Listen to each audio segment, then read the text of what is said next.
We are the fourth. We are Minnesota.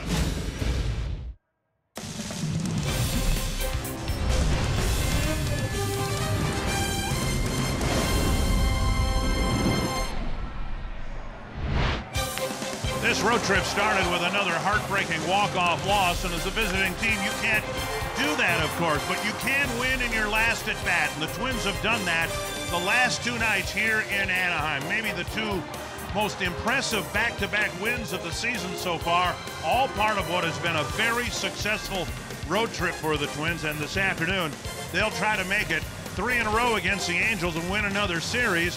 The Angels, very good ball club, were in first place when the Twins got here, and the Twins hope to get back to the 500 mark with a win here today.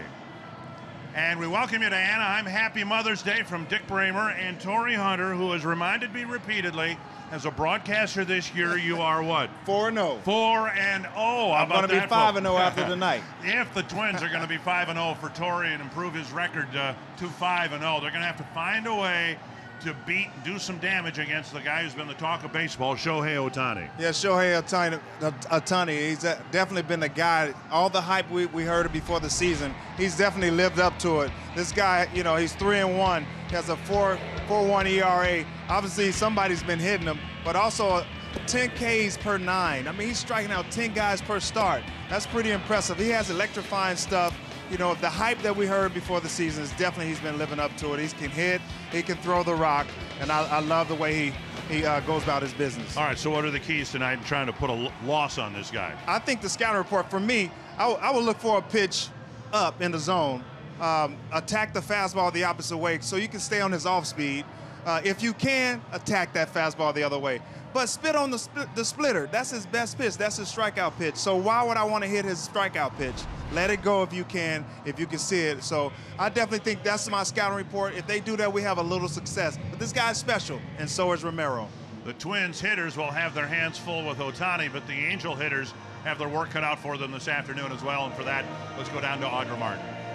Well, guys, there is no denying the spark that Fernando Romero provided for this Twins team as they turn things around here in early May. His MLB debut was impressive, but then he followed it up with an even bigger performance in his second outing, and now he finds himself in the Twins records books. He's yet to give up a single run in 11 2/3 innings of work, which is the second longest scoreless streak to start a career in Twins history. On top of that, he has 14 strikeouts, which matches the franchise record for most in a pitcher's first two games. Now, his poise has been one of his biggest strengths so far, and the Twins are hoping that continues today in the series finale. I hope he's not trying to go out there and best Ohtani. I mean, maybe somewhere subconsciously you're aware of a chance to do that. Good thing so far that I've been pleased with, he's thrown it over for the most part. You know, command has been an issue, I think, along the way, and trying to keep his pitch count down and learn how to be more efficient, and so far he's done that in his first couple starts. Well, this one has pitcher's duel written all over it, and all eyes will be on Anaheim to see who will have the edge. It's Ohtani versus Romero, Twins versus Angels. The series finale is coming your way next.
To call mom back home. To have the day where, you know, it's all about the moms. Wear pink for your mom and give back to show her, you know, how much you appreciate her. It's a great way to honor them to be able to go out there and play. You know, last year was probably one of my best Mother's Days with the catch I made, and you know, it's moments like that that you never forget, and I was more than happy that it happened on Mother's Day. Not only will Byron Buxton never forget that, I will never forget that. We were in Cleveland. It was Mother's Day last year. He promised his mom he'd make a great catch, and he did. He ran into the fence knowing he was going to get creamed by the fence, and he got to the ball, gloved it, and held on to it. And we'll see what happens here, whether any special memories are made on this Mother's Day with what looks to be a really good pitcher's duel. The Twins lineup brought to you by Menards. Brian Dozier back in the leadoff spot with Joe Mauer getting the starting assignment off. And then Max Kepler, Eduardo Escobar, Eddie Rosario, Mitch Garver, Logan Morrison, Robbie Grossman, Gregorio Petit, and Bobby Wilson. And our home furniture starting pitcher for the Angels, Shohei Ohtani. Yeah, Ohtani is a really good pitcher, man. He has a 4 ERA, 3-1 record. He made some adjustments in spring training. I think they just have to get the pitch up. He doesn't pitch in. That's what I've noticed. So they just kind of stay right center field. I think they have a pretty good approach off of him. He's missing the outside corner, and it is 1-0. Dozier, Kepler, and Escobar to get things started. Dozier dropped to second in the batting order earlier in this road trip. Whacked to third, and that ball ate up the third baseman, Kozart. Dozier rounding first, and he will hold up there because of a great recovery by Andrelton Simmons. Simmons, man, he's pretty athletic over there. He stopped Dozier from getting a double right there, getting that extra 90 feet. You know, lead off the inning to get a double, a man in scoring position. He kind of shut that down. You see him make so many great plays when an out is recorded, but that was a tremendous play by Simmons. And no out was recorded. It should be on a highlight reel, but it won't be because there was a base hit. Here's Kepler with Dozier at first and nobody out. Yeah, I think today we definitely need to play the game and strategize. You got two nice little pitchers on the mound, and we got to manufacture runs today. Strike called to Kepler. I am reminded of a game I think you remember back in 2006, and we were playing the Houston Astros in Houston, and Roger Clemens was going to come out of semi-retirement and make his first start for the Astros. And from the time we got to Houston through the first 2 days, all we heard was Clemens, Clemens, Clemens, and we kept telling people, you know, our guy's pretty good too. And that guy was Francisco Liriano, and on that day in Houston, he outpitched Roger Clemens and convinced a lot of people that there were two really great pitchers starting in that game. Yeah, Liriano was pretty filthy that game, and you know, the hype around Roger Clemens that game, it was just, you know, they kind of drowned out Liriano's success, so that, you know, thus far. And a called strike. And this is where Ohtani has really succeeded. He has picked up 32 strikeouts on the season, and 30 of those 32 have been swinging strikeouts, and more often than not it is the splitter that is his strikeout pitch. It's a chase pitch, and we'll see what Kepler gets here on 1 and 2. There it was right there, and Maldonado will have his work cut out for him too, trying to block those pitches in the dirt. Yeah, so you got to, I mean, what you said in the open is certainly true, but how do you do that? This guy throws 100 miles per hour, and so he gets you to 2 strikes, and then he throws the split, which is about 90 miles per hour. Man, one thing about it, it's easier said than done. I could say that all day, and that's the plan. But if you have a plan, you have a better chance of making things happen. And the plan is to get that ball up, because that split finger, that slider, that curveball, everything bites down. He has a great off speed. His secondary stuff is awesome. His fastball is pretty explosive, but what I noticed, he does not pitch in, so you don't have to cheat to the fastball. Now, do you dare send Dozier here? Do you try to make something happen? It's 3-2, a strikeout pitcher on the mound, but his strikeout pitch is that chase pitch very often in the dirt. I mean, you have to. I think you have to. Dozier need to get a lead and try to take off. I'm pretty sure he's going to try to throw that split finger. He got good swing and miss stuff, but if Dozier gets a good enough jump, I think it'll be fine. But you do have Maldonado behind the plate. Yes.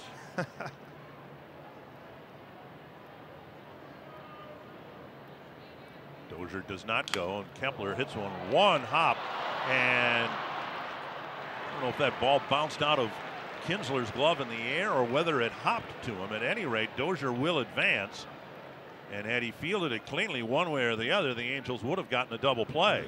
Let's check out the Angels in the field. Mike Trout not in the lineup for the Angels. It's Chris Young in center field, flanked by Upton and Calhoun. Cozart, Simmons, Kinsler, Valbuena the infielders, and a Gold Glove winning catcher Maldonado behind the plate. Man, you talk about taking Ohtani's bat out of the lineup, and you talk about taking Trout's bat out of the lineup. I mean, I know he's really good on the mound, Ohtani, but his bat is just special. And Here's Trout, Escobar, and he takes ball one. I think Maldonado might have been crossed up a little bit.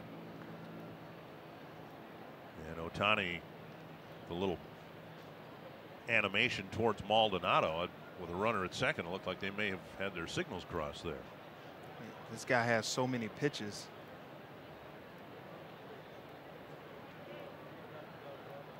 Twins with a chance to draw first blood in the first inning.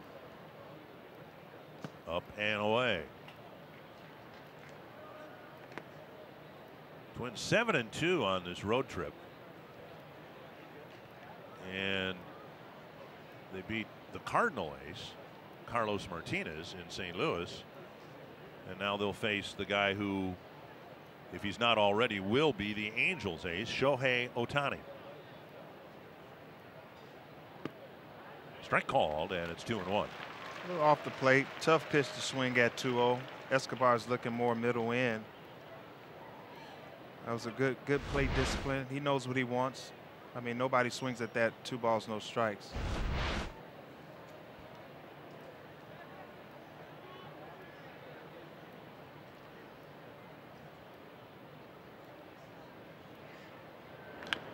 And he waits on an off-speed pitch, taps it foul. We've seen, I believe, 96. I don't know that we've seen any fastball faster than that.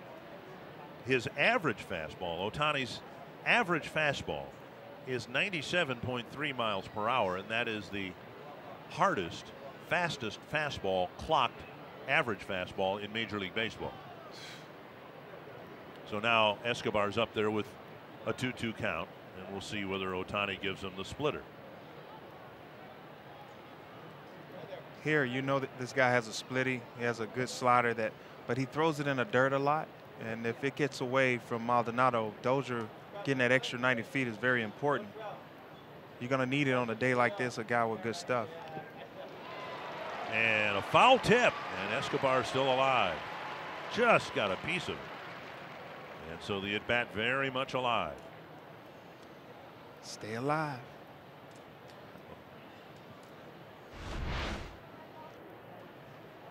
Yeah, this is more of a slider. It really has some bite to it.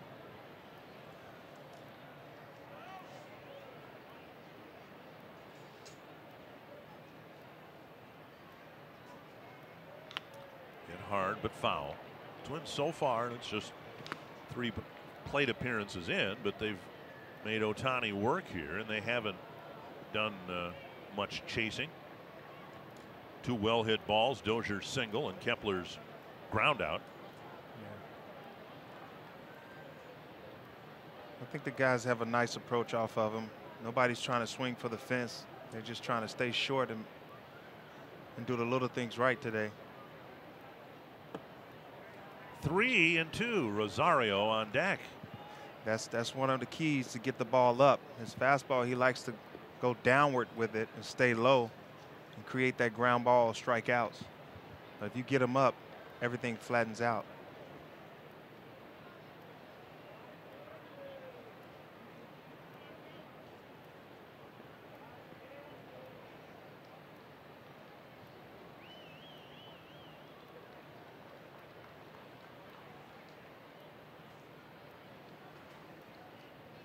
Full count to Escobar. Same pitch that he fouled a couple pitches ago. This time he didn't make contact, and Ohtani gets his first strikeout. And that'll bring up Rosario. Twins would love to win this series 3-1, and here's the Pizza Ranch for the win. How are they going to get it done? The key is to just get him up, you know, manufacture some runs, play the small ball today. You got 2 pitchers on the mound, Romero and Ohtani. I'm pretty sure the score is going to be pretty low. So whoever manufactures runs, who scores first, puts the pressure on the other team, and that's going to come up with the win. Rosario takes a fastball, strike 1.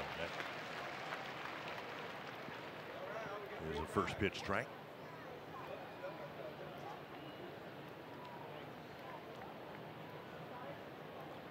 Ohtani was the American League Rookie of the Month in April for what he did at the plate and what he did on the mound. Ground ball, but Kinsler is there. And Ohtani strands Dozier at second base. Will score after a half.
Pass them. If they do, they're a game behind the Astros in the American League West. And here's the Angel batting order. Sans Mike Trout. The leadoff man is Zach Cozart, then Cole Calhoun moving up to the second spot. Upton, Pujols, Simmons, Valbuena, Kinsler, Young, and Maldonado. And Fernando Romero's first pitch is lifted to right center field. And Grossman hardly has to move. One pitch, one out. And let's take a look at the home furniture starting pitcher for the Twins. Yeah, Romero, he's been pitching pretty well for a youngster, for a rookie. You know, 2-0 in his last, hadn't given up a run yet. 6 walks, 14 strikeouts, no home runs given up, 184 opponent batting average. Romero needs to go pound for pound with Ohtani. He has the stuff to do it. It's amazing, encouraging, uplifting how the team has played since Romero made his debut. He pitched the final game of the homestand. The Twins won that game, and they've taken off now and won 8 of the last 10 ball games. Fouled away. I don't know how much impact a starting pitcher can have on overall team play. But you have to remember the Twins really were struggling and limping along. They had lost 10 of 11 before Romero made his debut, and now they've won 8 out of 10. Certainly the 2 days that he's pitched, he's had tremendous impact, but the ball hit right into the shift. Petit is there to make the play. But the overall play has improved, and it might be just a coincidence, but this is a much better looking team since he showed up. Well, sometimes when you're going through a rough patch, like the Twins were going through a rough patch, it's always good to bring up somebody that's very energetic, very entertaining from the minor league system, or acquire somebody off the disabled list or whatever it may be. It always gives you a different type of energy. And I think that's what Romero has brought the Twins in the last couple of weeks. It's just that youth, that energy, that burst of fun. And I think he's done that so far. And I know he's re-energized the fan base who were looking at, the 8-game losing streak and losing, 10 out of 11 and going, well, oh my gosh, this is such a disappointing year, and the year is gone already. And I mean, that's how fans react. And then this guy shows up, and suddenly this is looking like a playoff contending ball club again. Yeah, it's not how you start, it's how you finish. It's always good to start, great, but it's how you finish. And I think these guys are, they have the talent, they have the years under their belt, a little more experience. Got a big guy, Sano, that's injured. If he can stay on the field, definitely have our Godzilla back in the lineup. Popped up near the Twins dugout, but out of play. Let's take a look at the Twins in the field. And with Buxton out of the lineup, Kepler is in center field. The defense brought to you by Northland Ford. Robbie Grossman in right, Eddie Rosario in left. Escobar, Petit, Dozier, and Morris in the infielders, and Bobby Wilson behind the plate. Kepler's handled things so well in center field when Buxton was on the disabled list. And Buxton's fine. Paul Molitor just said, look, 3 days in a row, an extra inning game last night. And so they wanted to get Buxton off his feet, at least out of the starting lineup. Really good first inning again for Fernando Romero.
Mitch Garver is in the lineup today as the DH, and he says that's a big boost of confidence. He knows that having a catcher DH can potentially put your team in a bind. So he says that it's either that Paul Molitor is really trusting in Bobby Wilson being okay today, or that he really trusts Mitch at the plate. He joked around saying, I hope it's a little bit of both. And Byron Buxton is out of the lineup today, but he admits he was really looking forward to facing Ohtani.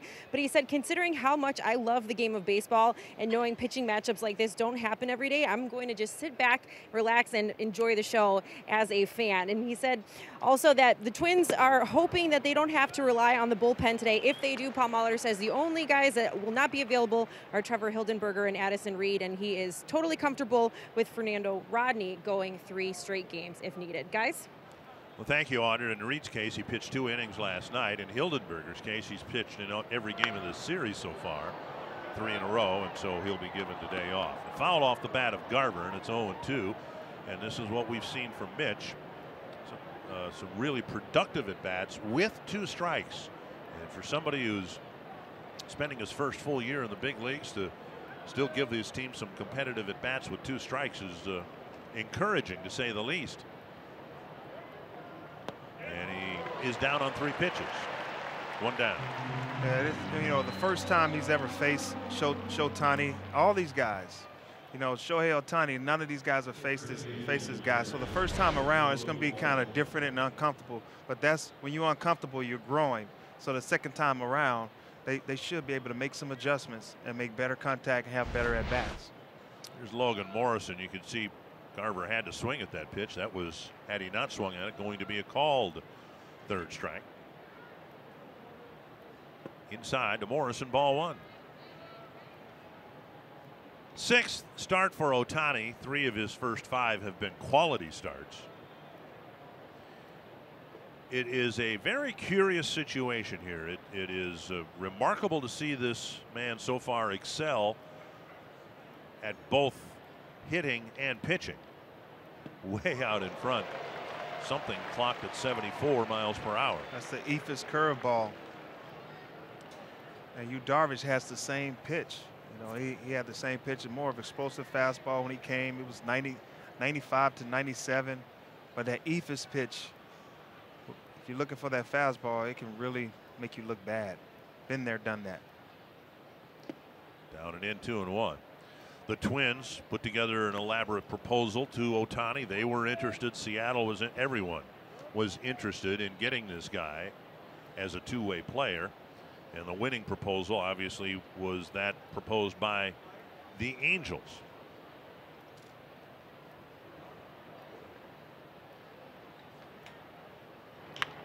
And Morrison with a slow roller, and he will get a base hit. Cut off in short center field eventually by Kinsler. And the Twins have their 2nd hit against Ohtani. Hit it where they ain't. DQ combination. Been a good road trip, even though it started on the wrong foot with another walk-off loss in Chicago. These guys in the last 9 games have been pretty impressive. They're 7-2. The run differential of plus 19. You know, extra base hits 35, ERA 3.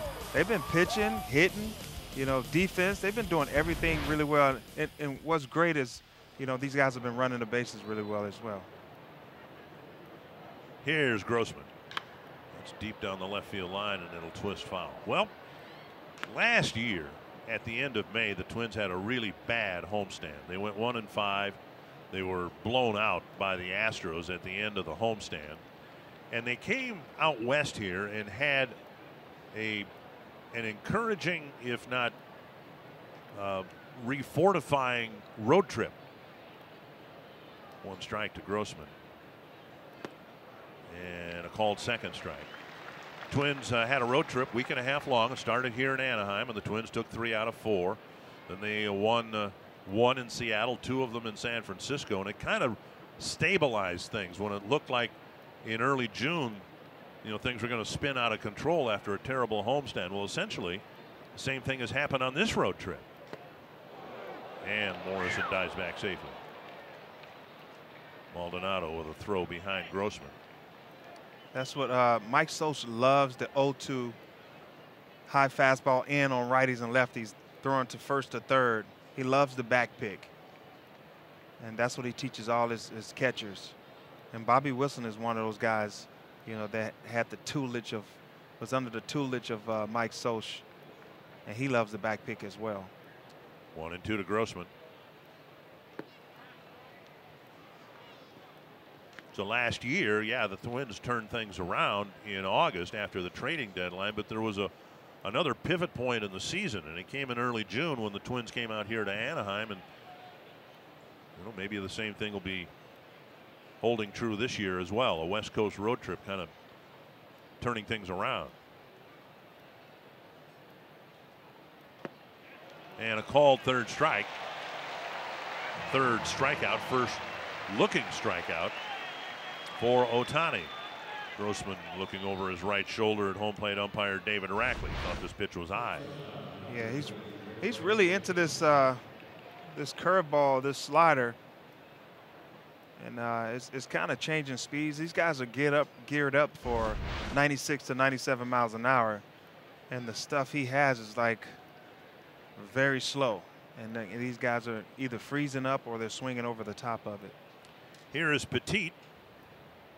Has been instrumental in the 2 wins here the last 2 nights.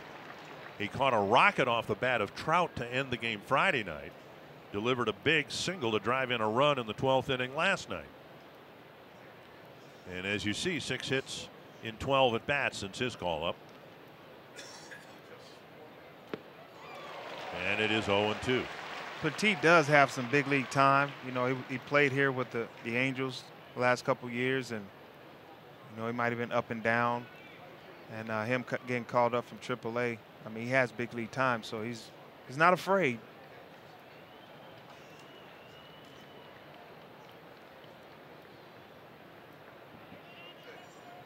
Oh, 0-2 to Petit. And strike 3.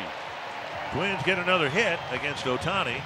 Morrison left the board, no score after an inning and a half.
Happy Mother's Day to all the moms out there. Hope that your sons and daughters have made it a special day. You've already talked to your mom, I trust, right? Yeah, definitely. I called my mom and told her, you know, I thanked her for everything she's done, all the sacrifices she's made, the ones I know about and the ones I don't know about. And I love her and I appreciate her. She was the life giver, not a death dealer. She inspired me to do great things. She always told me and spoke life into me. So thank you, Mom. Happy Mother's Day to all you moms out there. 2 strikes to Pujols leading off the 2nd inning, then Simmons and Valbuena. Well, I mean, not because it was Mother's Day, but you got a little gift yourself today. Oh, yeah, man. Albert Pujols gave me a autographed bat and put 600th home run and 3,000 hit on it. Hit club. So I was a big fan and I almost passed out. Well, you were his teammate for a while, right? Yeah. How many years? 2 years? 1 year. 1 We year? were teammates for 1 year. And Now, did he personalize it? To Torrey? No, he just autographed it, and I'm gonna put it up. I gotta lock it up because I don't know if my brothers might pawn it. 2-2. Fouled back.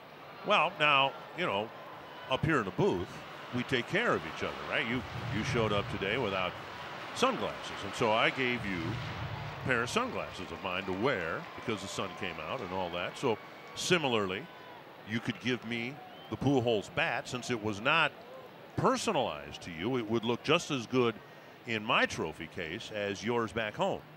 Your negotiation skills are Charles Barkley terrible. There's no way. All right, you can keep the sunglasses. You can keep them. Ray-Bans, maybe $100. Maybe. If I know you, they're $30. But you won't. Driven deep to right field. It's a foul ball. But you want me to give you Albert Pujols' bat that he autographed for me, 3,000 hit club, 600 home run club. But he didn't personalize it. Yeah, that's why it's worth more. So 30 years from now, when my grandson, Torrey III, he gets a hold to it. If he wants to make a living, he could. He'll sell it for $1 million, and then if I give it to you, these $100 glasses don't mean nothing. $30 if I know you. 3-2 to Pujols, getting things started here in the second. You gonna ever take me to dinner and pay for it? Sure. Okay. Do I get to pick the restaurant? No, I do. We're gonna eat at. Well, there's pretty exclusive company there when you're talking about Pujols and the 3,000 hit club and over 600 home runs. Of course, he got his 600th last year here against Irvin Santana, Mays, Aaron, Rodriguez. Wow. And that's a heck of a walk taken by Pujols. And he's aboard to start the second inning. A lot of two-strike fouls, and eventually Pujols is at first. Now that's both good news and bad news for the Angels. It's good to have him aboard.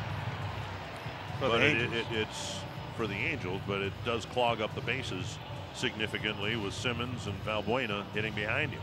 Yeah, that on base percentage, it depends on who it is. You know, when a guy like that has a great on base percentage, can he steal? Can he go first to third? Does it take 2 doubles to score him? Pitches up, ball 1. And I think, you know, that 38% that I found out about with the leadoff walk. Right. You know, I don't know if that works with him. He And might last not night score. you said 88%, and now you're saying 38%. Yeah, you know, I was told that, and it seemed like it was 88%, but now that I got the accurate numbers at 38%. But Pujols on first base, it might be more 10% because he doesn't steal. Right. Or anything like that, and it's tough for him to go first to third, you know, on singles. So it might take 2 doubles to score him. Romero has done a nice job throwing strikes, but he ended up walking Pujols, and now it's 2-0 to Simmons. 20 pitches, 13 strikes, but 6 balls in the first 2 plate appearances of this inning. A big swing and a foul. That was a big 2-0 hack. You know, a guy that throws 95.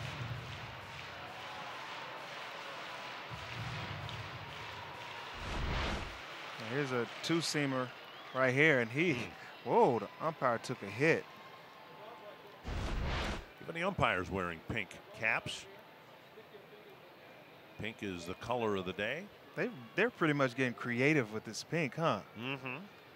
Pink bat, pink shoelaces. It's pretty cool. Catcher gear, look at that. Pink out the park. And yet players are regularly getting letters of reprimand for wearing spikes that aren't the right color, socks that aren't the right socks, gloves that aren't the right color. But on today, time called, the special day, pretty much anything goes. Hey man, today we can do anything we want to do. No, just pink. That's it. Even the mask by David Rackley, it's kind of a hot pink catcher's mask. That's pretty cool. What it stands for, this day deserves it, right? Absolutely. 2-2. And just outside now, 3-2. Ooh, he missed his spot, but that might have been a strike. Romero can speed-wise pitch with Ohtani. Upper 90s fastballs. And we'll see what he does here. Pujols no threat to go here, you wouldn't think. High fly to deep center. Kepler is back. still on the grass, makes the catch, one away. Calm down, folks. We got a guy there. Calm down. And that'll bring up Valbuena. Tuesday night on Fox Sports 1, the Cardinals are at Target Field, and the game is on FS1. Coverage begins at 6. Stream it live on Fox Sports Go if you like. So is Pham going to be back for the Cardinals? He's coming I don't back know. up. You know, when Byron Buxton was running the bases in St. Louis, well, you were there. Tommy Pham was running too. And we're told he's in the lineup today. We know that Yadier Molina won't be there with his situation. Strike one.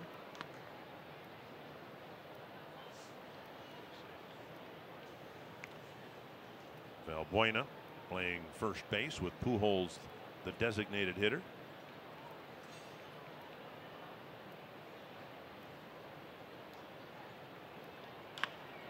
And that is the first Angel hit. Couple of hops to Kepler, and Valbuena's aboard, first and second, one down.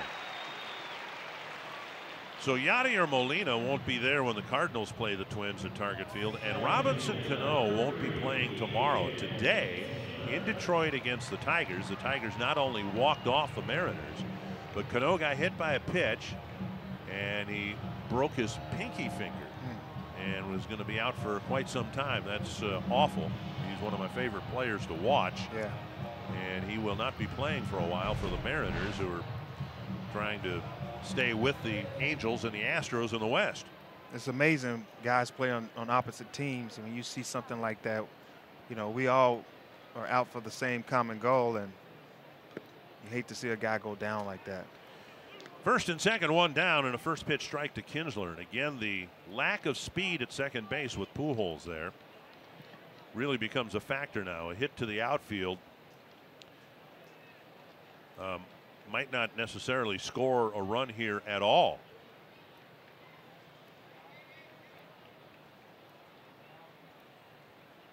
One strike to Kinsler.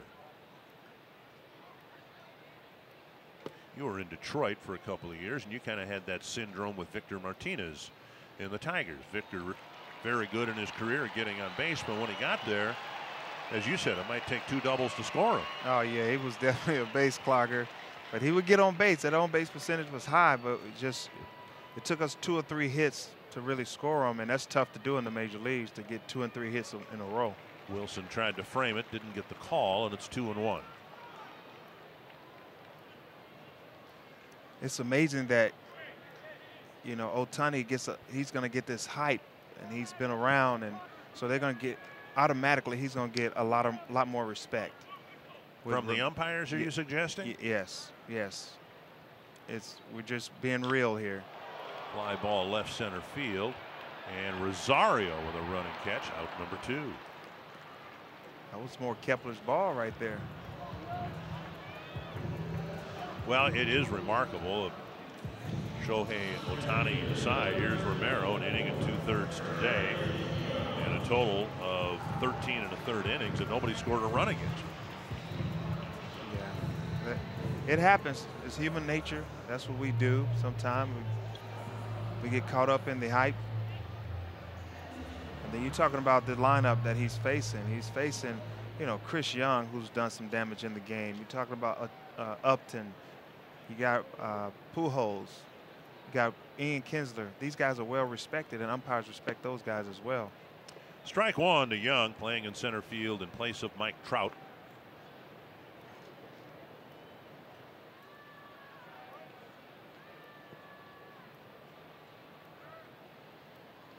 Romero trying to pitch out of one of the few jams he's been in.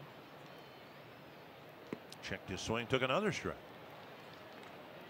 Counting the hit and the walk this inning, he has walked 7 in his 13 and a fraction innings, and he's given up 8 hits in those 13 1/3 innings. 0-2. Pops straight up, back, and out of play. I guess that's not true. I've said that 1,000 times. That's not true. What? He popped it straight up. If he popped it straight up, he'd be out. It would land on home plate. They kind of came back here. I was hoping you were going to save me. So I have to apologize for misstating foul pops all these years is being hit straight up in the air, because that's not accurate at all. The ball landed about 100 feet behind home plate. 0-2. That is a swing and a miss. And Romero strands a couple of runners in a scoreless second inning.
Francisco Lindor led things off yesterday with a double. It was just the beginning of a huge night at the plate. He added another double and 2 home runs before the day was over. He now leads the league with 8 home runs already this month alone, and with a couple more hits earlier today, he now has a 14-game hit streak going, guys. Wow. Yeah, the Indians winning back-to-back games against the Royals, with the Twins right on their heels in the standings, starting the day a half game back. Bobby Wilson takes a fastball and strike 1. Wilson, Dozier, and Kepler here in the third, facing Shohei Ohtani for the first time. Ohtani part of a 6-man rotation here in Anaheim, and that is done to accommodate Ohtani. In Japan, they use a 6-man rotation. They try to give him an extra day and pitch him once a week, and that 1 day a week has typically fallen on Sunday. Way out in front, and it's 1-2. It was interesting today from the clubhouse guy in the visiting clubhouse, Bubba. Bubba told me that one of his struggles in spring training is because the balls are smaller in Japan, and the American baseballs are bigger. So he couldn't get the grip in spring training, and the mound is a lot higher. 98 down and away on the black, and he's got 5 strikeouts first time through the Twins lineup. 1 down, that'll bring up Brian Dozier, who got a hit in the first inning, and he has done well after starting this road trip in a bit of a slump. Yeah, Dozier's been heating up lately. He's starting to feel it, staying through the ball a lot more, driving them in the gaps and out of the park. He's 8 for 12, 2 home runs, 5 ribbies in this series alone. And Dozier takes a strike on the outside corner.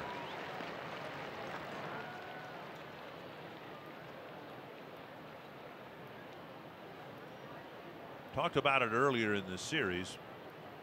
The Angels accommodating this unique athlete. Swing and a miss.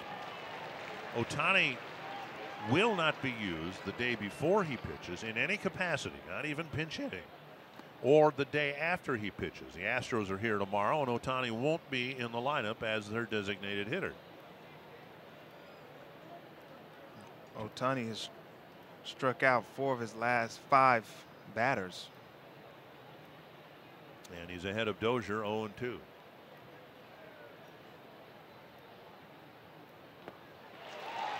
And he has now struck out 5 of 6. 5 of 6.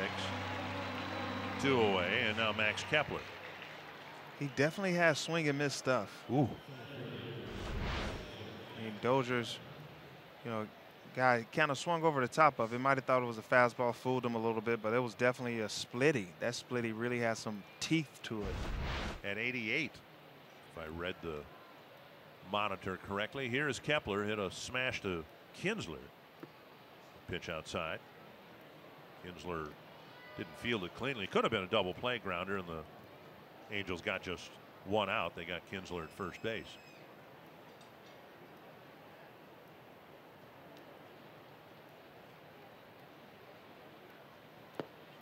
The situation surrounding Ohtani and how he will be used will evolve over time.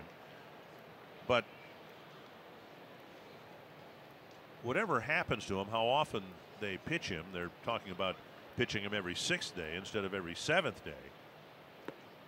They have to do it with the context of what happened to him last year. He had an ankle injury and only pitched 25 1/3 innings all last year.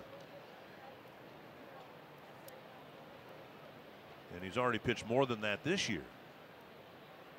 So I don't think you'll imagine him coming close to the 200 inning pitch mark this year, simply because he wasn't able to pitch much last year. Yeah, you don't want to test him out. If he only had 25 last year, I think you just kind of keep him calm and give him some days off here and there. Maybe let him hit as much as you can, but as far as on the mound, you don't want to stretch him out too much. You have to be build up some endurance to get 200 innings. 2-2 to Kepler. Mike Scioscia said today that come September, not before then, but come September, they may let him hit in the games that he is pitching. Swing and a miss, and he strikes out the side again. Ohtani has given up a couple of hits, but nothing else, and we are still scoreless.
Anticipated and hoped between two really good starting pitchers. The women's baseball experience returns Saturday, May 19th, and it's brought to you by Mayo Clinic Sports Medicine. Twins clinicians and coaching staff will lead participants in an interactive on-field baseball clinic and include panels featuring women in sports and nutrition. Learn more and sign up today at twinsbaseball.com/women's clinic. Martin Maldonado will lead things off against Fernando Romero. We had a 1-2-3 first. Issued a leadoff walk, a 10-pitch walk to Pujols. Wobbled a little bit in the second, but no damage done. And now strike one to Maldonado. Maldonado struggled in April, 12 hits and 22 at bats in May, 1-1. I think one key for Romero is just to try to stay ahead of these guys. You know, once you get behind on some of these veteran guys, these guys have been around, they can really take advantage of that. But if he can get ahead and make them into defensive mode, those hitters, his stuff is, he has swing and miss stuff as well. What's been in the stuff speaks for itself. If he stays healthy, he's going to win a lot of ball games. But what has been so impressive is how he seemingly belongs out there. Nothing has flustered him yet. He's got, well, it's not a sellout crowd, but it's a big crowd here. There's a big crowd in St. Louis when he pitched there against the Cardinals. And he just looks perfectly at home on a big league mound. Nothing phases this guy. Like I said, you know, the other night that I saw him in Double-A and he was just poised. Well, Maldonado wanted first base, but it's a full count. He's confident in his pitches. He feels like he can make that pitch. You know, that last pitch was right there. That's a good pitch. I think that's a strike in all the time. If he can keep making that pitch, he's going to have a lot of success today. Issued a leadoff walk in the second, but pitched around it. Doesn't want to repeat that here in the third.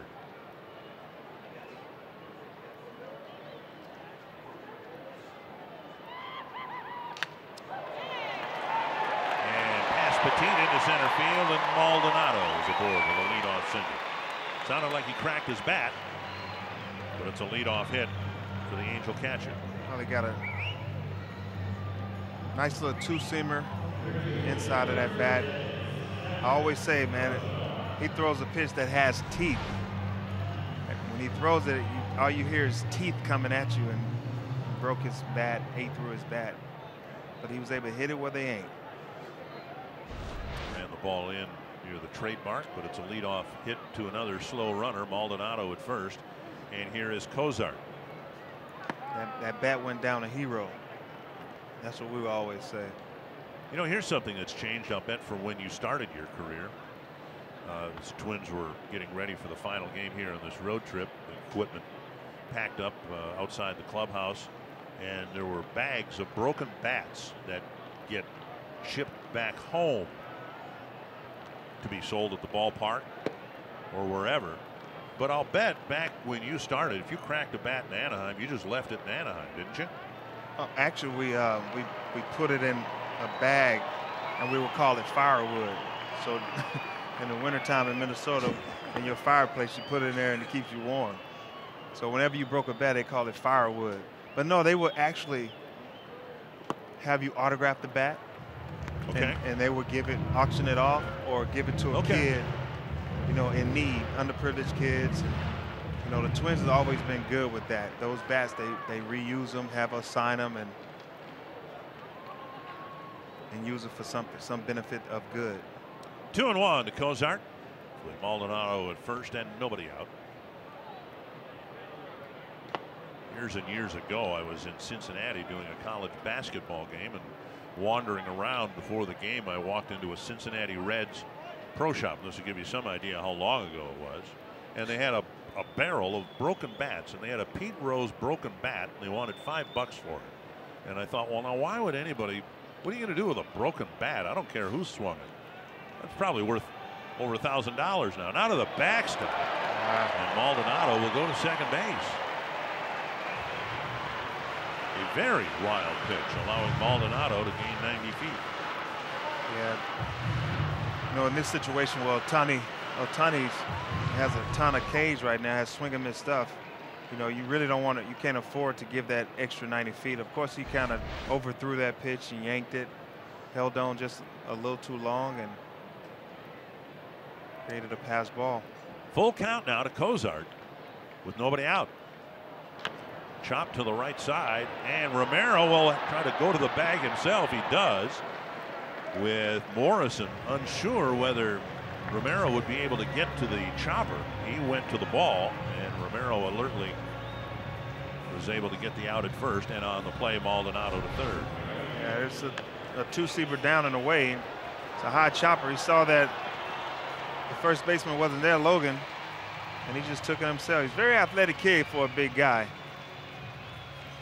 But this is where you just the catcher Bobby Wilson will walk around, or he walks around the mound to kind of get his breath, because running like that can kind of take some wind away from you. Infield back, Calhoun at the plate. Inside. Here all these years working with Bert Blyleven, I've been told that pitchers are the best athletes on the team. Yeah, LaTroy would say that. He was all Indiana in basketball. He played against Glenn Robin, the big dog, Robinson. So you got some guys that are good, maybe two. LaTroy's one of them, who's very athletic. Strike called, 1-1. Cal Farnsworth, football guy. But, you know, other than that, they might be the worst athletes on the field. Bert, I know you're listening. So far, Romero has struck out 16 batters in 14 innings. This one along the line, and it is twisting foul by about 5 feet. Whew. And so Romero's in a situation here with Maldonado with 3rd and 1 out. He'd like to punch him out. Cole's a really good fastball hitter. That's why he's hitting in the 2-hole today. A guy that's throwing 96, 97 sinker. He loves the fastball. This is where you throw a slider on the back foot, make him swing over the top of it. Now the Twins bring the infield in with 2 strikes. 1-2 to Calhoun. Fastball sailing up and away. So does that maybe set up the slider down and in on the next pitch? That was actually a slider right there. He just held on to it too long, and it kind of backed up. He might have overthrew the slider, and it stayed straighter than what he wanted. You saw Bobby Wilson set up inside, and he wanted it down and in. He just missed the spot. Wilson trying to encourage his 23-year-old rookie. Pitch out of a jam in the 2nd. Now a runner at 3rd and 1 out here in the 3rd.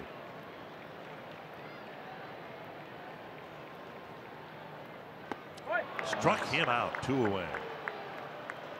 That was a big strikeout.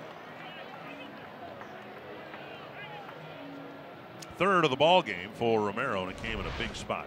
Yeah, you know, oh man, that's a slider that didn't break. It actually stayed up on him, and he swung where he thought it would break. And I always say, man, the best pitch in the game is that backup slider, or the one that doesn't break.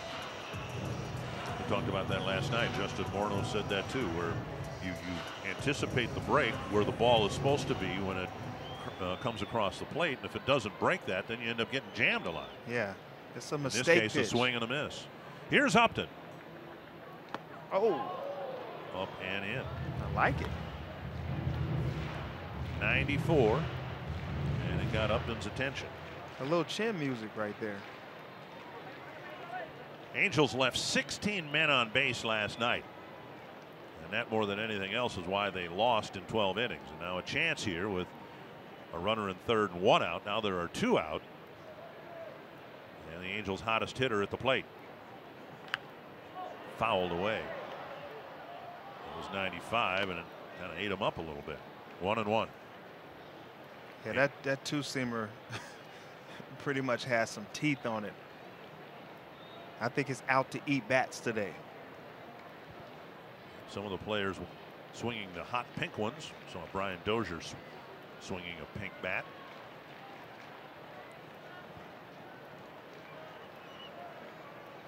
One and one to Upton. The Angels are 0-4 with runners in scoring position today. Missing down and away. The top of this Angel lineup just doesn't look the same without Mike Trout. The Angels in a stretch of 29 games in 30 days, and Mike Scioscia giving Trout the day off today. 2-1 to Upton.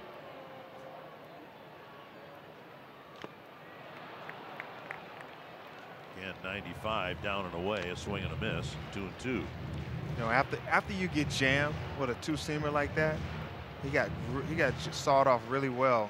The previous pitch before that, and that was a 2-seamer down and away. You can tell that he was trying to pull that pitch because he got jammed earlier, so he was thinking it in his head, and that's why he swung over that pitch. It was a fastball. He swung at it like it was an off-speed. 2-2 to Upton. Chopped foul. That clocked at 96. Always have felt that the mark of a great pitcher isn't the number of 1, 2, 3 innings that they can put up. It's not easy, but you really find out a pitcher's worth in situations like this. And Romero's one good pitch away from stranding Maldonado at third. He's proved it. Wow. Wow. He continues to prove it. He has now, as a big leaguer, pitched 14 2/3 innings without allowing a run. Pound for pound.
Save big money on all your home improvement needs at Menards. And by Jeep. Hurry in to the Jeep Celebration event and get a great deal today. Scoreless entering the fourth. Justin Upton at the plate, and the rookie had a wonderful at-bat against Upton, starting with the very first pitch up and in, and Romero ended up striking out Upton to strand Maldonado at third. Now we'll see if the Twins can break through here in the fourth, starting with Escobar, then Rosario and Garver. It's the second time around. Slow breaking ball, and it's a called strike. And I'm pretty sure the guys will be a lot more comfortable at the plate. It's always uncomfortable facing somebody that has strikeout stuff, but after you see him one time, you have a better plan. Now 0-2. Twins made Ohtani work quite a bit in the first inning, but he had a quick second and a quick third. And he got all the outs in the second and third innings on strikeouts. The only guy who struck out in the first inning was Escobar. But you know, a guy with strikeout stuff, you don't want to get 2 strikes. So I'm trying to jump you early. Fouled back. He got a fastball and fouled it back. And that fastball was strictly to speed you up for something slow. Like he threw it at 97 miles an hour, and he sped up, and he fouled the ball back. If he gets a fastball right here, I'd be surprised. 0-2 to Escobar.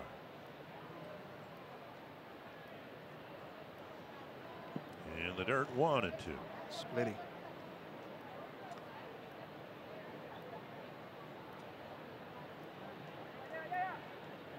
We were talking before about Mike Scioscia today saying in September they may let Ohtani bat in the games that he's pitching. The problem with that is if you were to do that, you lose the designated hitter for the balance of the game. Here's a ball hit to right center field. Look at it. And hit well, but Calhoun is there. Good at bat for Escobar, and he hit a rocket to the gap, but Calhoun cut it off. Man, you know what? I hate that there's no reward for a hard hit ball. Now, that's not what you said when Trout ended the game with a bullet the other night. I wasn't the one that said that. I said at 118, he's out. Yes, like hang with him, right? Yeah, he's not my teammate anymore. One down, here's Rosario. Anyway, back to Ohtani. If the Angels were to decide, and Mike Scioscia said they'll consider it in September, to let Ohtani bat, you lose the designated hitter. And if Ohtani, for whatever reason, had to leave the ball game early, you couldn't insert anyone in his spot. You would be playing by National League rules. So that's why Ohtani's not batting today, because by the American League rule book, if the pitcher were to bat, the team would forfeit the use of a designated hitter for the balance of the game. Yep. And there is a strike to Rosario, 1-1. If he can go deep in the game, it's very beneficial. If you knew that, then you'd say, well, go ahead and hit. But you don't know that.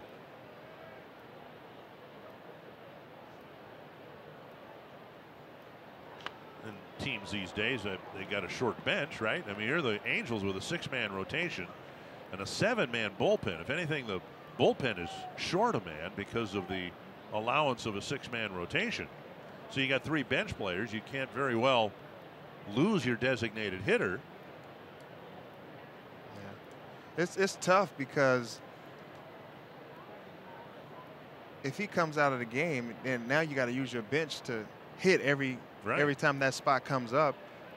And in the bullpen, stroke foul. In the bullpen, you have to use your bullpen these days. Like today, they don't have guys go deep into the game, and they have a 7th inning guy and an 8th inning guy, and a 9th inning guy. It's not the same. So you really can't use your pitchers to hit because they don't really hit in the American League. But it will be tough to have him go both ways here in the American League. If he was in the National League, he'd be a perfect player. Swing and a miss. Rosario fans on a fastball. And that's what he was saying earlier, that he's excited to be here with the Angels because they let him do both. Looking for a convenient ticket package that fits the demands of your busy schedule? The Flex Plan gives you a bank of 20 tickets, and you can use them in any combination possible. Go to 10 games with 1 friend, 20 by yourself, 1 with 19 friends. The Flex Plan gives you the flexibility to choose only the games you wish to attend, all the way up until first pitch. Learn more at twinsbaseball.com/flex. Base is empty. 2 down for Mitch Garver, who went down swinging his first time up. There's a slow breaking ball and strike 1. Twins are running a bit of a risk here, having Garver as their designated hitter. If something were to happen to Bobby Wilson, Paul Molitor said rather than use Gregorio Petit as an emergency catcher, they would probably take Garver out of the DH spot. Another breaking ball, another called strike.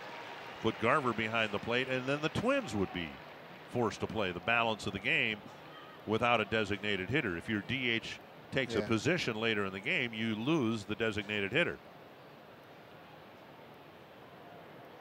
2 strikes to Garver.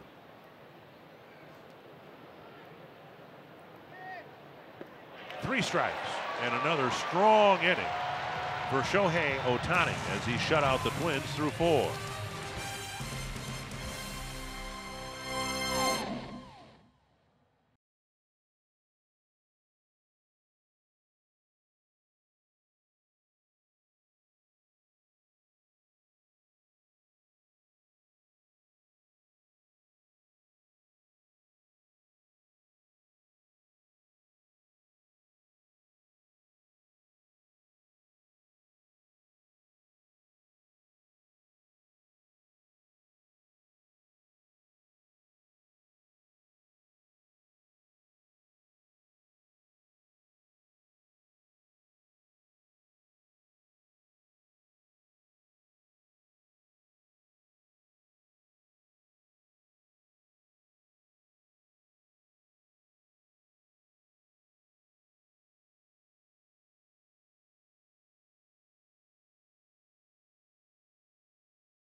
Mother's Day, Mom. Love you. Happy Mother's Day to Diane Morrison, my mother.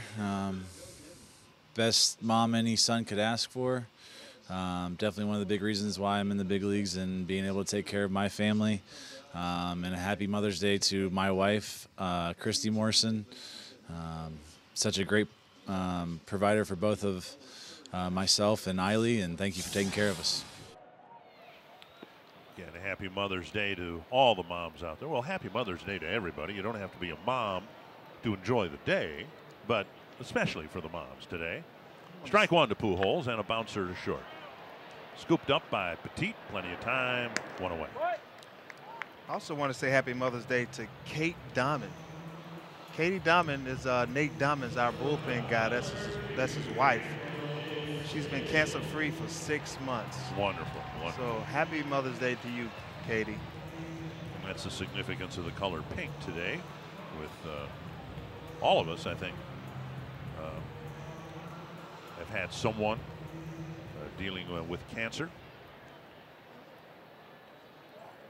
One down, and now Andrelton Simmons hit a fly ball to Kepler his first time up. Second in the American League in hitting, coming into play today at .345.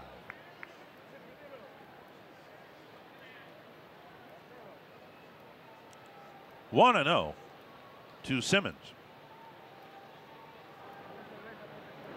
Checked his swing and a foul. 1-1. Something similar, as we showed you earlier, happened to Robinson Cano, and he broke his pinky finger earlier today in Detroit.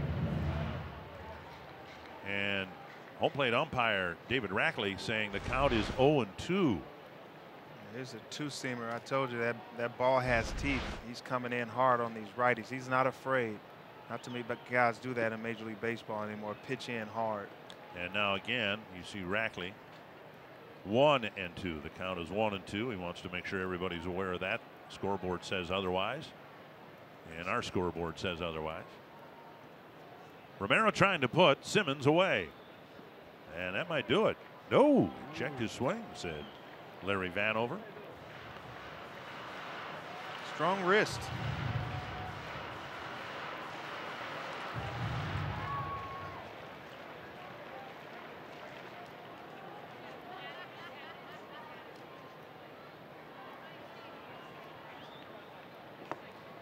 Now Romero's run the count full.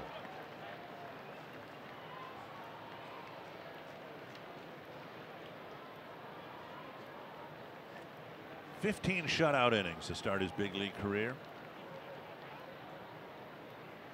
Be nice to throw a slider right here. I think this guy has too short of a swing to try to throw that fastball. Just inside, and it's a leadoff walk. Or excuse me, a one-out walk here in the fourth. Second walk issued by Romero. It's about the journey, not the destination. Unless the destination is $5.6 million. Download Beat the Streak today. Start your streak to compete to win $5.6 million. Download Beat the Streak in the App Store or on MLB.com/BTS. Here's Valbuena, singled his first time up. I need to download that. You need another $5.6 million? Enough money is not enough money. Inside ball one. And by the way, the negotiations continue. I offered to throw in these cufflinks and the sunglasses for the Pujols bat. Okay, let's vet this thing out. Now, the cufflinks, are they World Series cufflinks? 1991 or 87? Well, I've got some 91 cufflinks. I just don't bring them on the road. Swinging a foul. They're 14 karat gold. That doesn't look gold. That No, looks no, silver. the ones at home, the 91 World Series ones. Well, you're showing me some right now. It's got the Twins logo on it. Yeah, but it doesn't say World Series or 87 Okay, or all right. 91. I need something of antique. Okay. After I vetted your deal out, no, I'm not buying in. Okay. 1-1 to Valbuena. You know, I can walk away too. You know, you're not the only one who can walk away from our proposed deal. I can walk away too. You want my business. You want. That's right. That was my idea. Wasn't Yeah, it? you want my bat. I can walk away. You got to keep negotiating.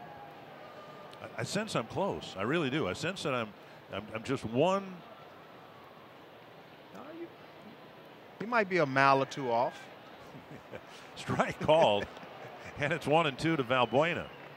And Valbuena is going to go for a little stroll. He's not real happy with Chris Guccione's check swing call.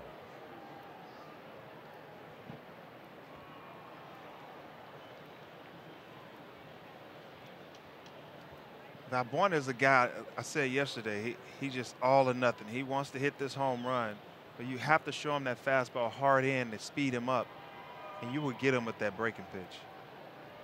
Runner goes, it's down and in, and the throw is not in time. Tough pitch for Wilson to handle, and then Simmons, of course, runs well. He's swiped second base, and the count to Valbuena is 2-2.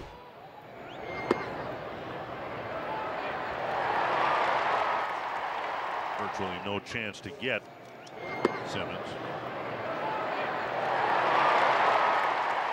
And the count to Valbuena is 2-2.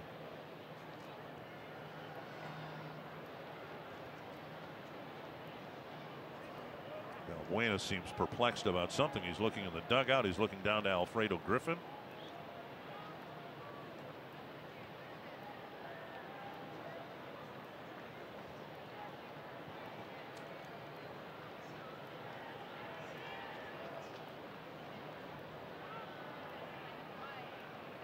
Got him.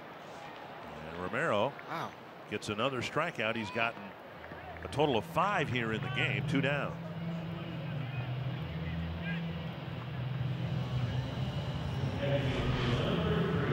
Replay brought to you by Jeep.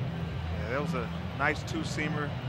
Had a little late life. It says 92, but he swung under it like it was going to be a sinker. And it just stayed through it. Kind of rode past him. It was a little late life on that ball. Third inning in a row where the Angels have gotten a man into scoring position. Here's Kinsler with Simmons at second and 2 away. This is a guy you got to be careful with the short swing. First pitch strike. And a trip to the mound by Wilson. That's one. And Dozier will join the meeting. 71 pitches for Romero, 45 strikes. He's walked a couple but struck out 5.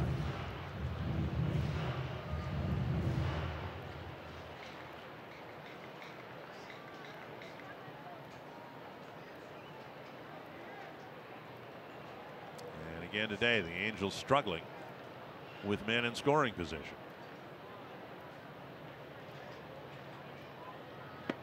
Fastball zipped inside at 95.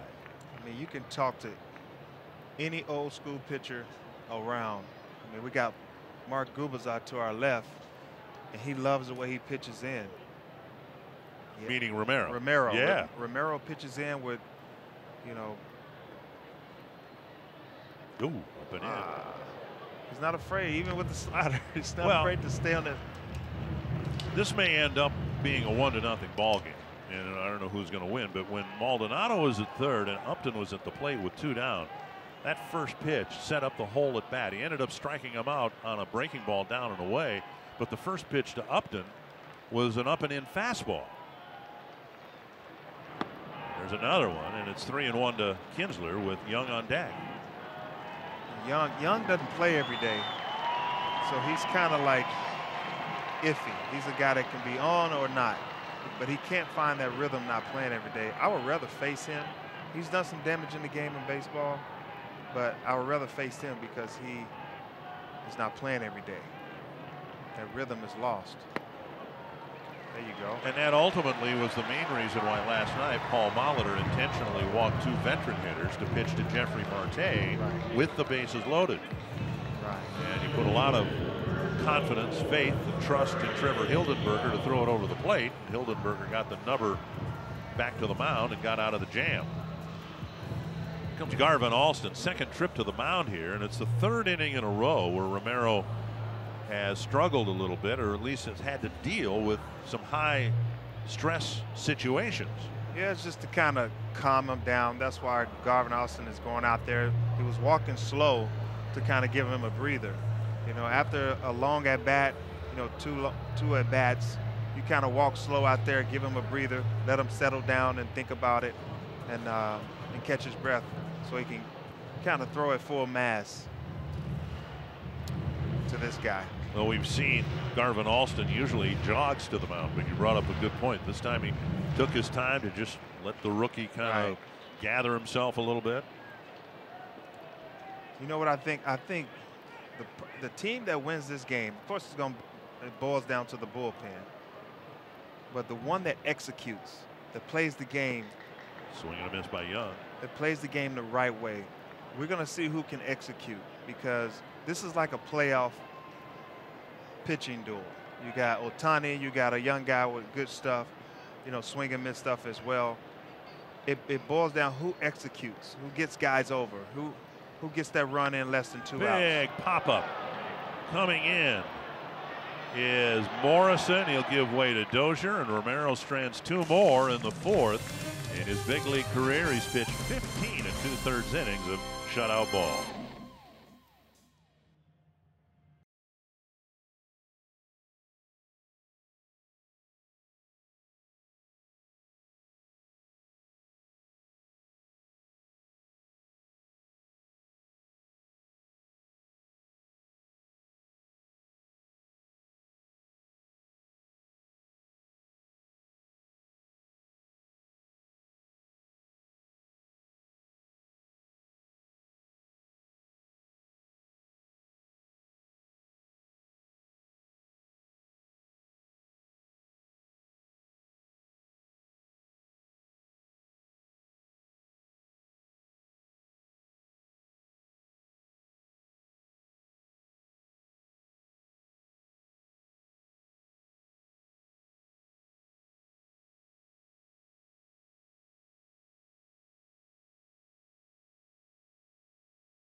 Very good pitcher. Unfortunately, I have a little bit of a track record as a hitter from when I was a starting pitcher, and it's not great. At this level, I don't know. I think I'd get hit around pretty well on the mound. I can tell you that. I do have 2 home runs, so I can hang my hat on that. It might have taken me like 400 or 500 at bats to get 2 home runs, but hopefully he does better than I did. I'd like the days off though. Talking about doing what Ohtani has done. He's the first player to do it since Babe Ruth. And then eventually, the Yankees made the decision to take Ruth out of the starting rotation, out of the pitching end of the business. You can see the pitch count a lot better for Ohtani. He pitches up and away to Morris, and then Grossman and Petit. Ohtani struck out 8 of his last 10 batters. Ohtani had 5 strikeouts in a row. Angels' record is 8. Nola Ryan did in July 9th, 1972 against Boston. And he did it again August 7th in 73 against Milwaukee. Cam Bedrosian has done it in the out of the bullpen July 28th through August 2nd last year. 2-0 to Morrison starting the 5th inning. And a strike, 2-1. So we need not let him get another strikeout here. Twins have 2 singles against Ohtani. Morrison got 1 of them. He hasn't walked anybody. Just 61 pitches and 43 strikes for Shohei Ohtani. Slashed foul. You know, he struggled so much both at the plate and on the mound in spring training, and during spring training, of course, the Twins train in Florida, the Angels do in Arizona, and you mentioned Mark Gubiza, who does analysis work on the Angel telecast, and I texted Gubiza and I said, hey, is anybody there concerned? He says no. He says his stuff on the mound is electric. That's the word that Mark Gubiza used, and we've seen it here firsthand this afternoon. On the ground, a sharply hit ground ball, and Morrison's got a pair of hits. against Ohtani, and the Twins get their leadoff man on here in the 5th.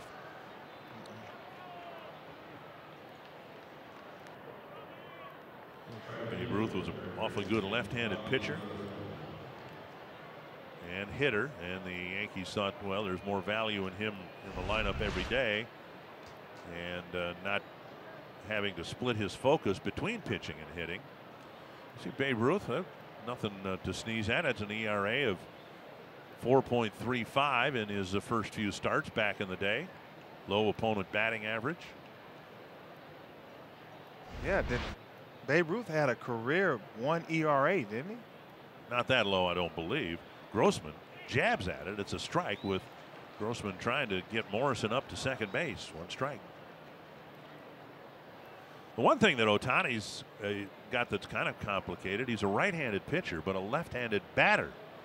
So when he hits, whether he hits on the day he pitches or not, his pitching arm is exposed when he hits, and that's never a good thing. You know, somebody like yourself, you've been around the game about 72 years. You know, Babe Ruth, back then, how many games did they play? Like 140, 154, I believe, back then. 150, 54. I mean, you're playing 162 games now. I mean, he has to stay in shape. He's only 23 years old. I don't know how long he's going to sustain this, but he has to stay in shape, get the massages. The ball hit deep to the left field corner. Upton's chasing it, and he is there, shading Grossman that way anyway. So a nice bid for an extra base hit by Grossman, but the outfield shift turning it into an out. Let's go to Audra Martin. Guys, speaking of impressive pitching performances, our big story is one in Houston last night from Astros right-hander Charlie Morton. He tossed 7 strong innings against the Rangers, giving up just 4 hits, no walks, while also matching a career-best 14 strikeouts. He's already had double-digit strikeouts 3 times this season and is the lone Astros starter without a loss so far. In fact, he hasn't lost a game since September 9th of last season, guys. You don't even hear about him, and he's such a good pitcher. You hear about Verlander and Cole and Keuchel and McCullers. Petit pulls the bat back and takes ball 1. I had a chance to face Morton, and when I faced him, I was like, wow, this guy reminds me of Roy Halladay. Everything he had, his windup, I didn't know if that was his favorite pitcher ever, but his demeanor, his poise, his windup, his release, his curveball, his two-seamer was all Roy Halladay. 1-0 to Petit. And that kicks away. Morrison can't advance, with Maldonado deflecting the ball forward. If it's off to the side a little bit more, maybe Morrison has a chance to advance. Babe Ruth ERA. Okay. 2.28. Yeah. It was a different era back then. That's right? impressive. It's still impressive. But getting back to the point with Ohtani, Ruth was a left-handed pitcher and a left-handed batter, so his pitching arm was protected at the plate. One of the reasons the Angels don't want Ohtani to bat at all the day before he pitches is to make sure nothing happens to his pitching arm, which is exposed as the outside arm. If he gets hit in the forearm by a pitch, even if no bones are broken, well, that's probably, he's going to feel that the next day when he's on the mound. This guy has to be ambidextrous. You know how to say that word? Ambidextrous. Yeah. So because he throws right-handed. That's his power hand. Right. If he's hitting left-handed, oh, that's ball nice. Chip shot, and Kinsler has the ball roll away from him, and they will still get the force at second. Nothing Morrison could do on that. Yeah. Just a little flare that barely made it onto the outfield grass, and Morrison was in trouble if he guessed one way or the other, and if he were wrong, and it's a force play, and Petit has a hit, if you will, taken away from him. It's a slider. He golfed that out of the ground. I mean, his bat had to touch the dirt, but he has to freeze right here, but he made that one step back to the base, and that's what got him coming up short and late at second base. Runner at first, 2 down, and now Bobby Wilson. But what I was saying earlier is that he's right-handed, so he's hitting left-handed. So the top hand is left-handed, it's not his dominant hand. And for him to hit with power the other way, he has some power in that left hand as well. Right. Because that's hard to do when you're right-handed. You're a right-handed pitcher, and now you're a left-handed hitter. It's almost impossible. See, if you're a left-handed pitcher like Babe Ruth and he's left-handed hitter, he's able to use his top hand, and that's his power hand, and you get more power out of that. And that's why Babe Ruth was such a great hitter and a great pitcher. Wilson lunges at strike 2. So I wonder if he can get on the mound and throw left-handed, because he has to have some kind of control of his left side. Something to think about for the kids at home when they want to switch hit or throw right and then hit left. 0-2 to Wilson. Breaking ball got him. Twins get their 3rd hit against Ohtani. He strands the runner. He's pitched 5 shutout innings against the Twins.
Trying to take 3 out of 4. FC fans of the game hoping they can do that. You can see in the shot there, the stadium giveaway is a big floppy straw hat that I think is meant for women to wear on Mother's Day, but we got some men wearing it as well. There's a ball hit to left and a fair ball down the line. Maldonado has his 2nd hit, trying for second base, and he's in with a double. Well, Romero's done such a good job pitching out of trouble, and after his first pitch of the 5th inning, he's right back in the soup.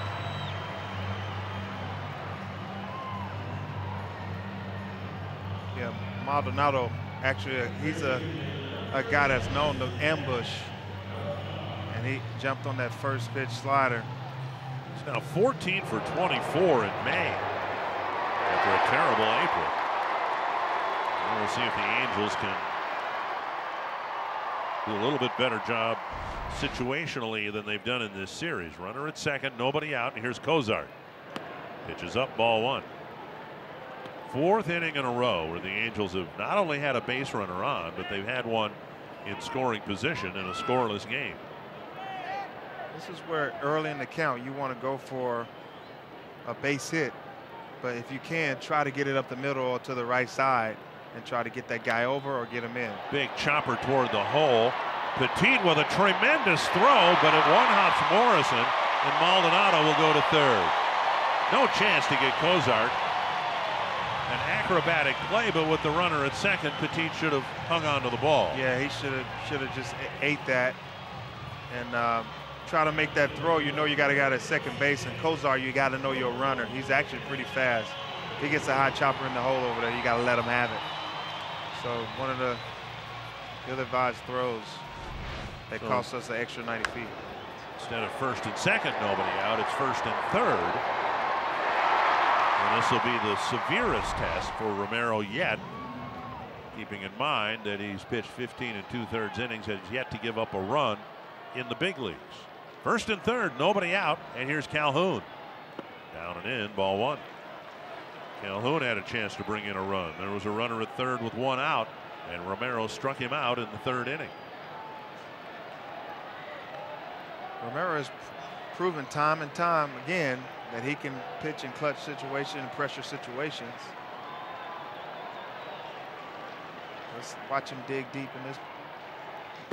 Oh, nice. Swing and a miss.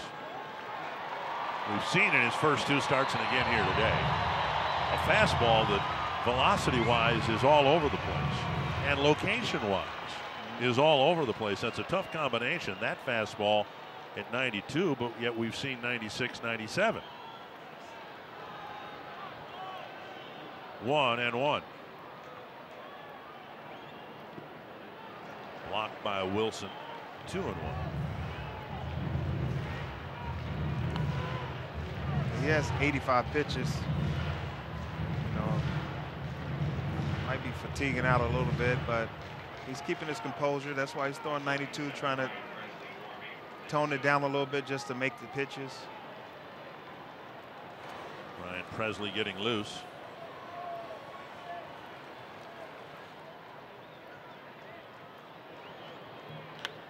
Fouled away, and now in position to pick up another big strikeout. Romero got one in the first. He got one in the second. He got two strikeouts in the third and one in the fourth.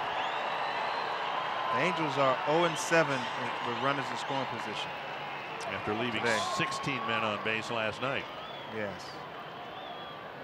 So let's keep them that way.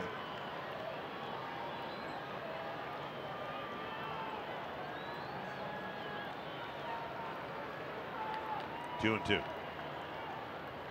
Got him. Very nice. And potentially another big strikeout for Romero.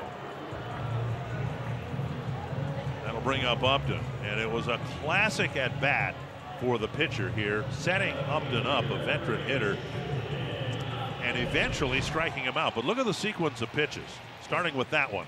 Yeah, he throws it up and in, 94, 95 mile an hour sinker. Tried the back doors. Upton tried to pull that last sinker, but then finished him with a slider. And this guy's keeping him off balance. He's trying to establish the two-seamer in to make them think in, and then finish those guys with that off speed because they're thinking pull. Down and in. Now you have a base open here and at second base, and you've got a slow runner in Pujols hitting next, who typically hits into a lot of double plays. So as the count develops here, we'll see how aggressive they are with Upton. You can try to create this ground ball with Upton. If he swings, you get a ground ball, but and they'll get one. Relay to first. Safe at first, and the Twins will take a look at it. And nobody wants the review more than Romero, who maybe now has finally given up a run. Escobar really had no chance from his position to throw home. He threw where he could, and Brian Dozier got rid of it quickly. Upton just barely beat it out, according to Larry Vanover. Upton got down that line faster than up. I never knew he could run that fast. And the Twins will not challenge. And the Angels finally break through on a very close ground ball that was nearly turned into an inning-ending double play.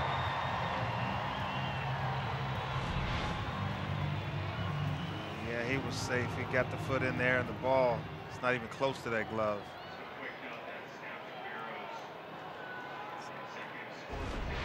1-0 Angels.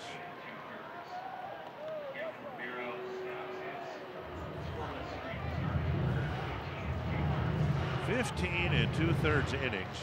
Actually, I don't think that's right. He's got 2/3 in here today.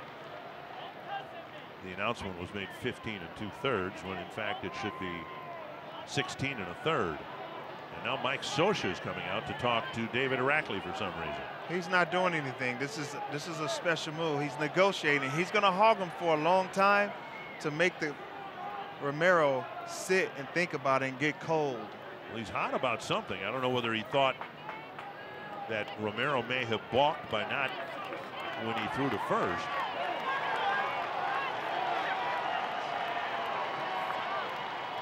So I'm not sure what that was all about. The only thing that's transpired since the run scored was a throw to first.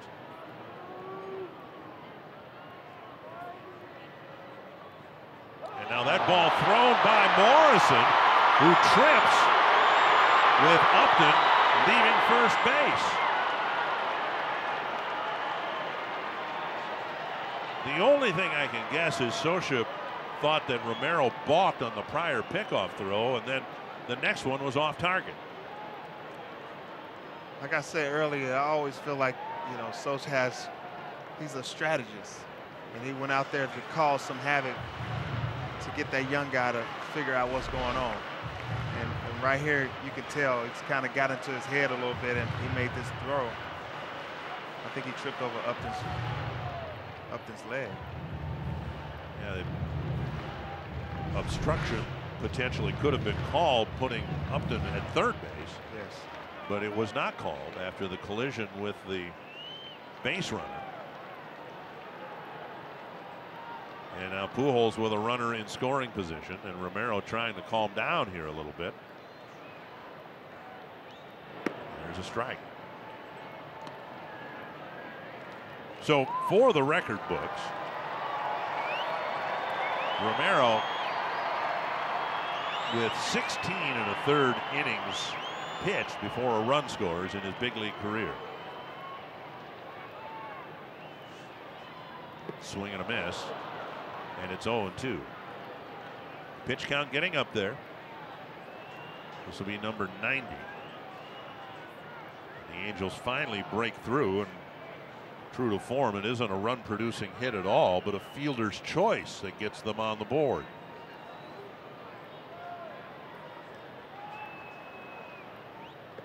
Ooh. Nice stop by Wilson, lunging into the left-handed batter's box.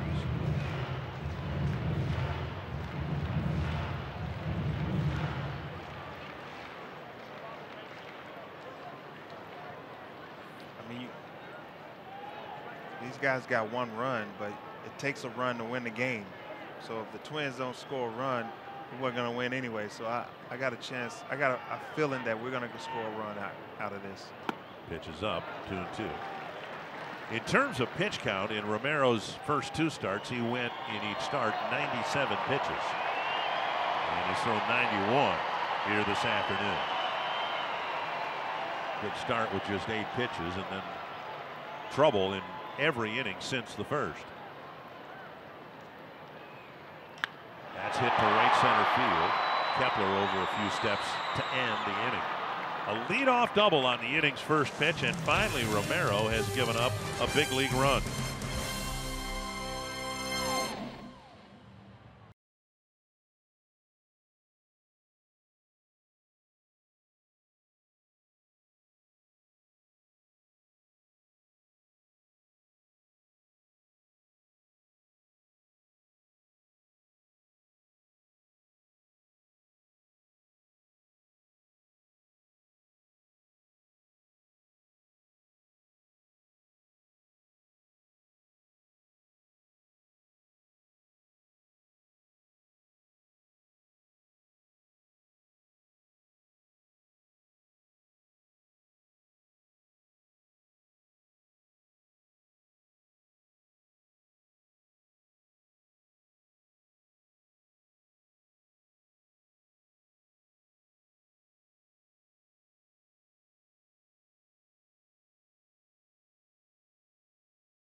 up for heroes, because no matter where you serve or when you served, we stand ready to serve all military families.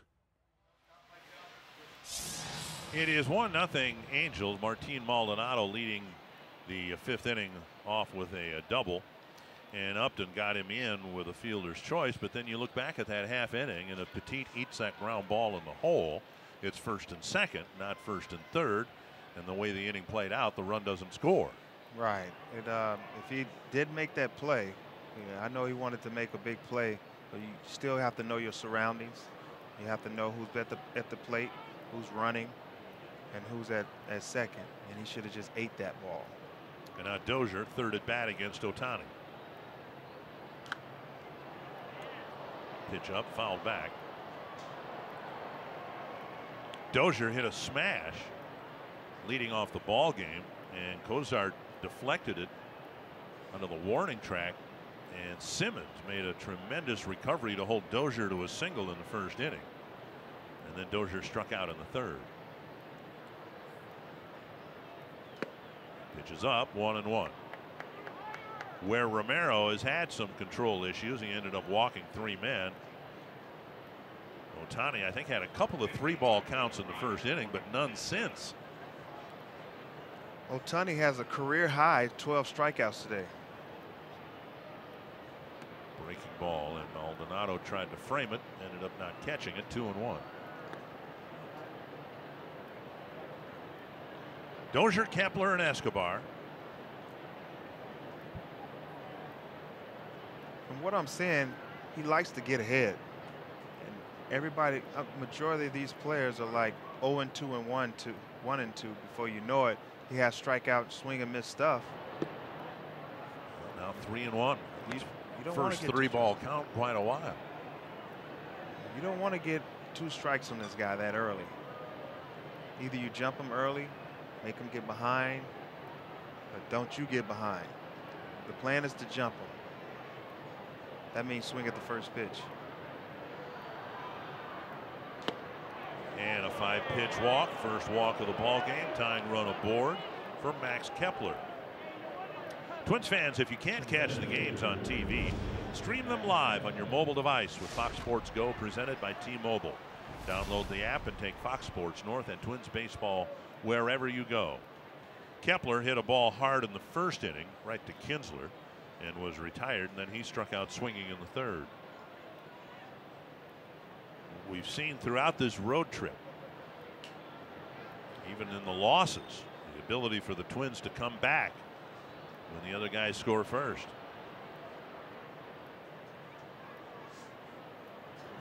And that kicks away, and Dozier will advance to second.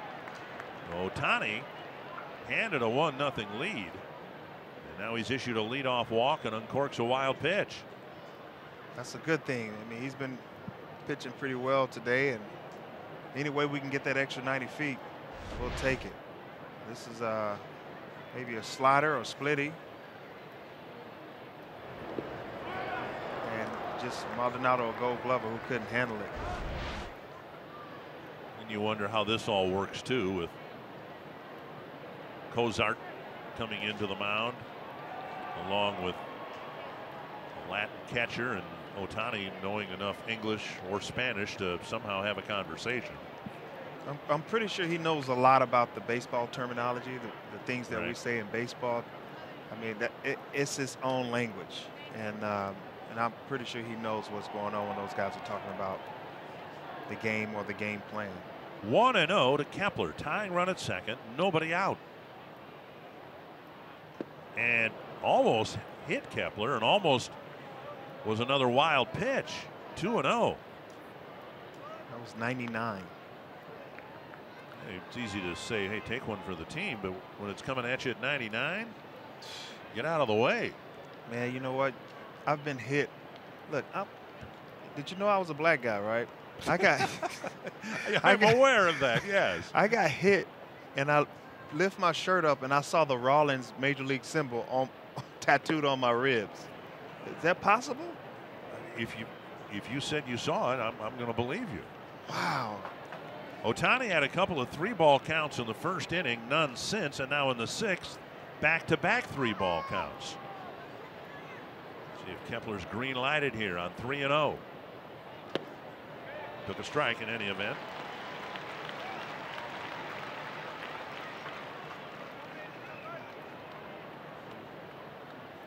Escobar on deck. Twins came back from 4-0 here on Thursday night in the 6th inning to tie it up. High fly right field. Calhoun's got a great arm. He's already got 5 assists. Dozier bluffs. And look at this throw. Wow. My God. He would have been out by 30 feet. Wow, that's why he's a Gold Glover, and that's why they continue to put him out there in the outfield.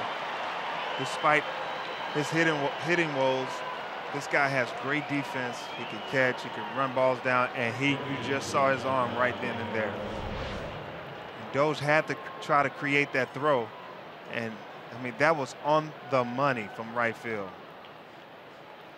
One down, Dozier still at second, and now Escobar, who lined out to Calhoun his last time up. It was accurate. A strike right at the knees. Yeah.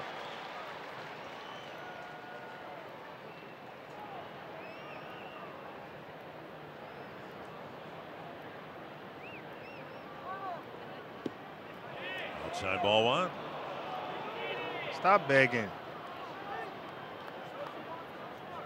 Escobar struck out swinging in the 1st, lining out in the 4th. 20 runs batted in on the year, trying to drive in number 21.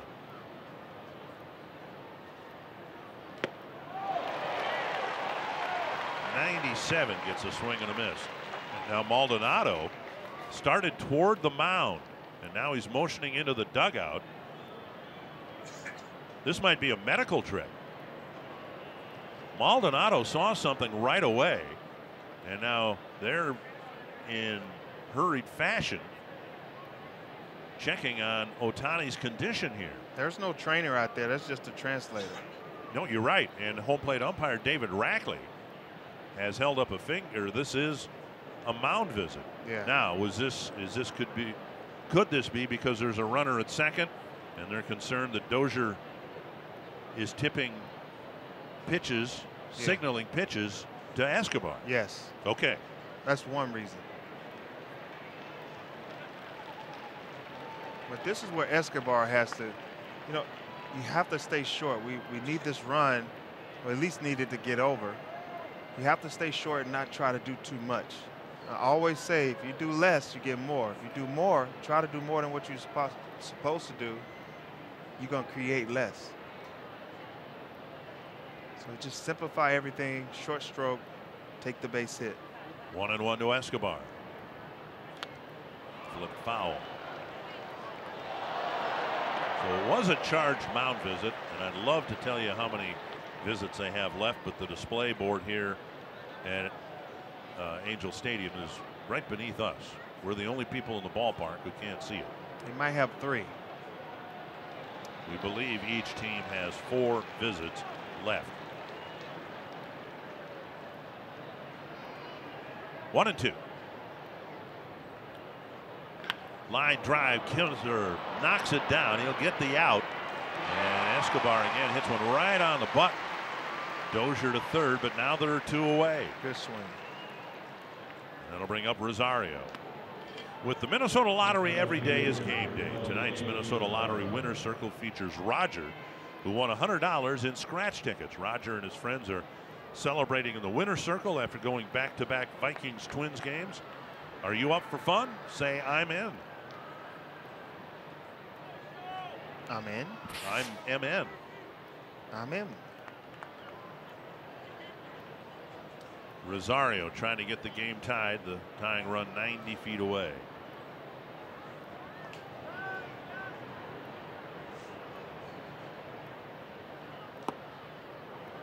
Maldonado has a tough time catching that. You think about that split-fingered pitch, which is one of many weapons Ohtani has, and then you think about the tying run at third. The augers one in the dirt, and maybe Maldonado doesn't block it. Twins could get a run in that way. I think he sticks with the split. You know, Rosario is one of the hottest hitters in baseball right now. He knows that. The Angels know that. Maldonado knows that. So I will stick with the splitty. It's a base open over there. And you got Garver, young guy, hitting behind him. Breaking ball on the outside corner. 1-1. And now Simmons made a quick trip into the infield grass, but I don't think a mound visit was charged. He threw him a split finger earlier and threw an Ephus curveball. I don't think he gets a fastball. To the screen, and it's 1-2. Unless it's 99.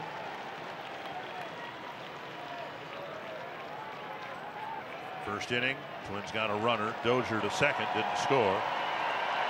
And now Dozier's at third with 2 down. You know, all the guys on the bench,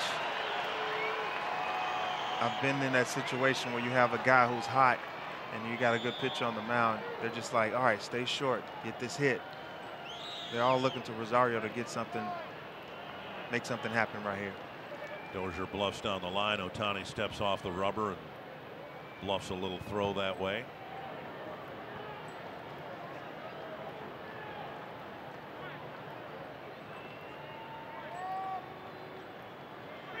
Got him. Breaking ball down and in. And the Twins get Dozier 90 feet away, but can't break through against Ohtani.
Chevrolet, the #1 selling brand in the Twin Cities. And by Grand Casino, the best stories start here. Fernando Romero almost pitched against Shohei Ohtani toe-to-toe through 5 innings. The Angels got a run. Twins still haven't scored. But now Romero yields to Taylor Rogers, who's entering a ball game for just the 4th time on this road trip. And he'll face Simmons, Valbuena, and Kinsler in the 6th. Fastball, strike 1. Ohtani has 11 strikeouts today, and 12 is his career high. I misspoke earlier.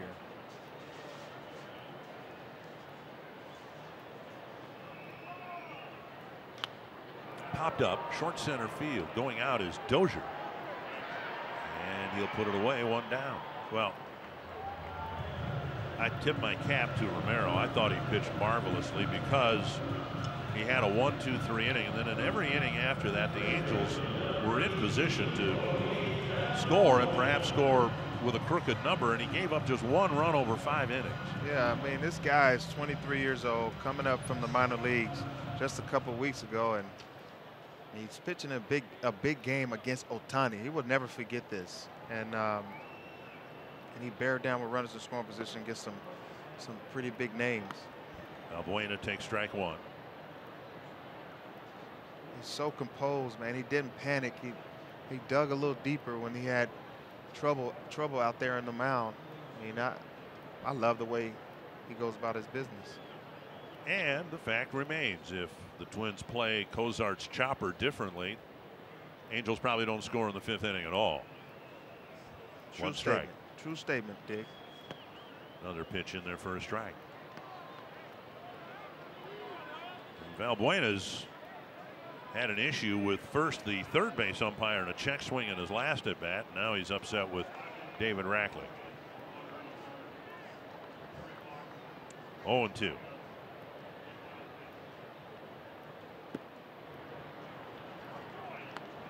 One and two.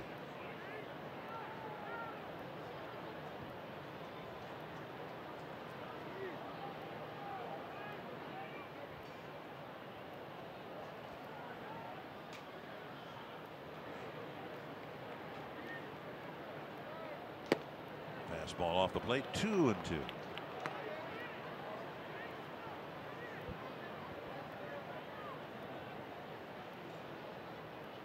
Mentioned Rogers pitched once in Chicago, once in St. Louis, and once earlier in this series 2 nights ago.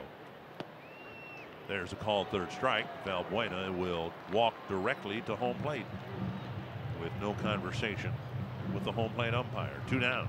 Whenever you say something to the umpire, never take anything close. That's a good pitch, though. That is definitely a strike. Well, I think the first 2 were good breaking balls that were in the zone. 2 down, and now Kinsler.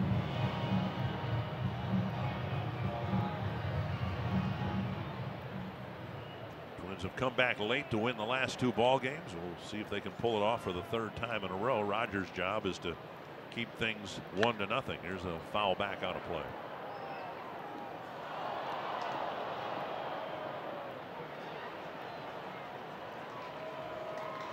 Talked to Kinsler the other day about being on the field when Albert Pujols got his 3,000th hit. And I said, because he's been around a while, he's probably been a part of some big milestones. The only one he could come up with, and that speaks to how long he's been around, he said he was with the Rangers when Sammy Sosa got his 600th home run. Yes. That seems like that was a lifetime ago, and Kinsler was there to see it.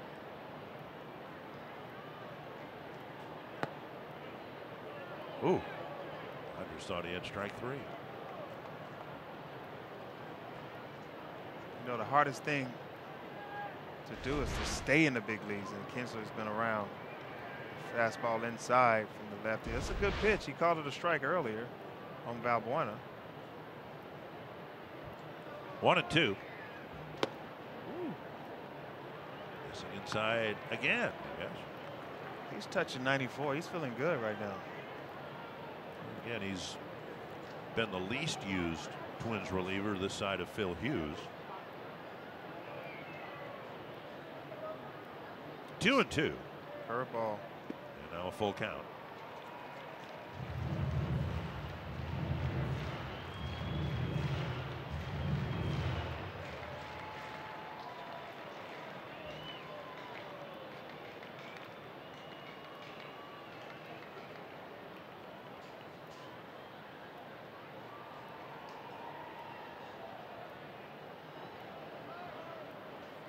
High pop up near the Angel dugout and out of play.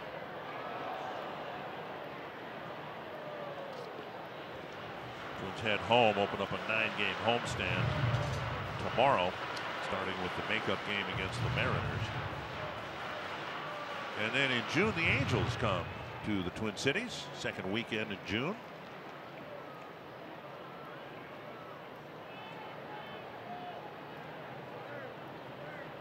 Three and 2 to Ian Kinsler. Missed low. Rogers had him 0-2 threw some really close pitches and didn't get any cooperation from David Rackley. We'll bring up Chris Young. May 22nd is Star Wars night at Target Field. A limited number of Star Wars night theme night ticket packages are available that include a game ticket and a Joe Solo bobblehead. Go to twinsbaseball.com/Star Wars. Learn more about the Star Wars night theme night offer. Here's Young, has struck out, popped up. And now ball one to Young.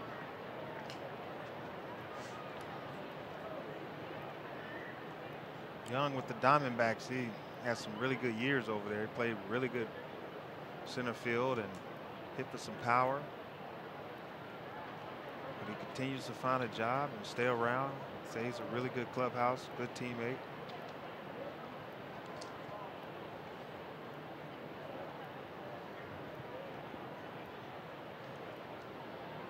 Great clubhouse guy.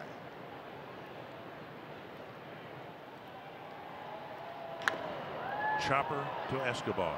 And he'll throw to second, force the runner there. 6 innings in the books, and we do have a pitcher's duel. It's 1-0 Angels.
Of the game.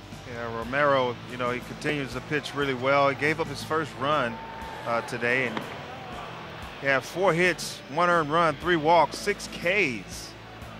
And his guy is 23 years old. It's going to be a lot of fun. That's the run that scored. Really not a base hit. It's a fielder's choice. Upton hustling down the line, and they were able to score a run right there. So it's 1-0. Ohtani, whew, really nasty stuff. 11 Ks. 1 walk, no earned runs, 3 hits and 6 innings. I mean, this guy's everything we heard about him. He's proven it today. In his last 2 starts, he's thrown 98 pitches. He will start this inning with 91. Garver, Morrison, and Grossman lined up here in the 7th. Loves that split finger. Garver swings and misses. Garver has struck out twice against Ohtani. Has gotten big hits in each of the last 2 Twins wins.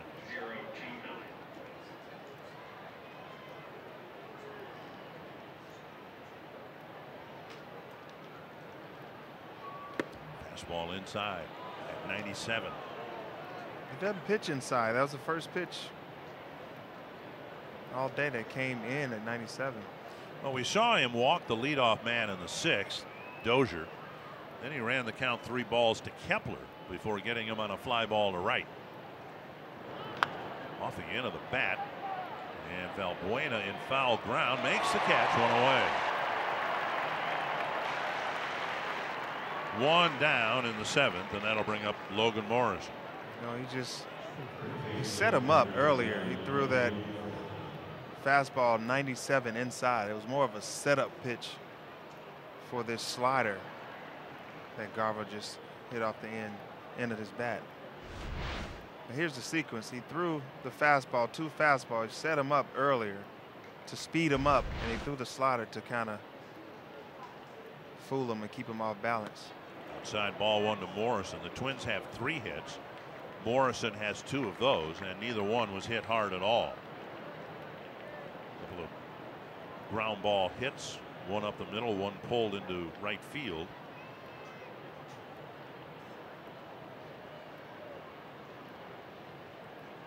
One and 0.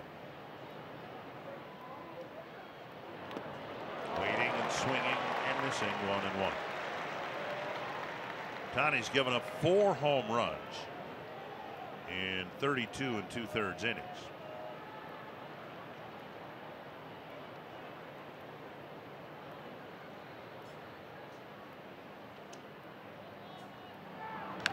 And foul. And it's 1-2.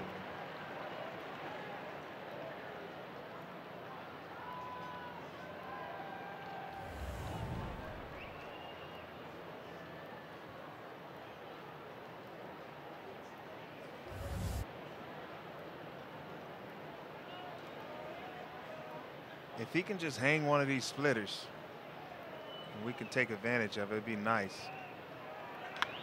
Fouled away. But if what's candy and nuts, it'll be Christmas every day. That's right. The pithy wisdom of Torrey Hunter. Yoda. 1-2 to Logan Morrison.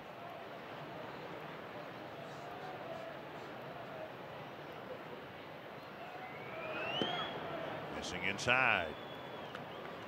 He keeps that splitty down. It comes out of his hand like the fastball. He throws 99. So once you see it come straight out of his hand, you tend to go after it to swing because you have to catch up to that fastball, and it just yo-yos. Pitch number 100 from Ohtani. And it's a full count now to Morrison. The Twins have a bench of Mauer, Adrianza, and Buxton. And so if Morrison can get on base, the Twins have some pinch running options perhaps with Buxton on the bench. Cam Bedrosian getting loose. And they can't wait till he comes in. Just to get this guy out. And Morrison fought off 75-mile-per-hour breaking ball.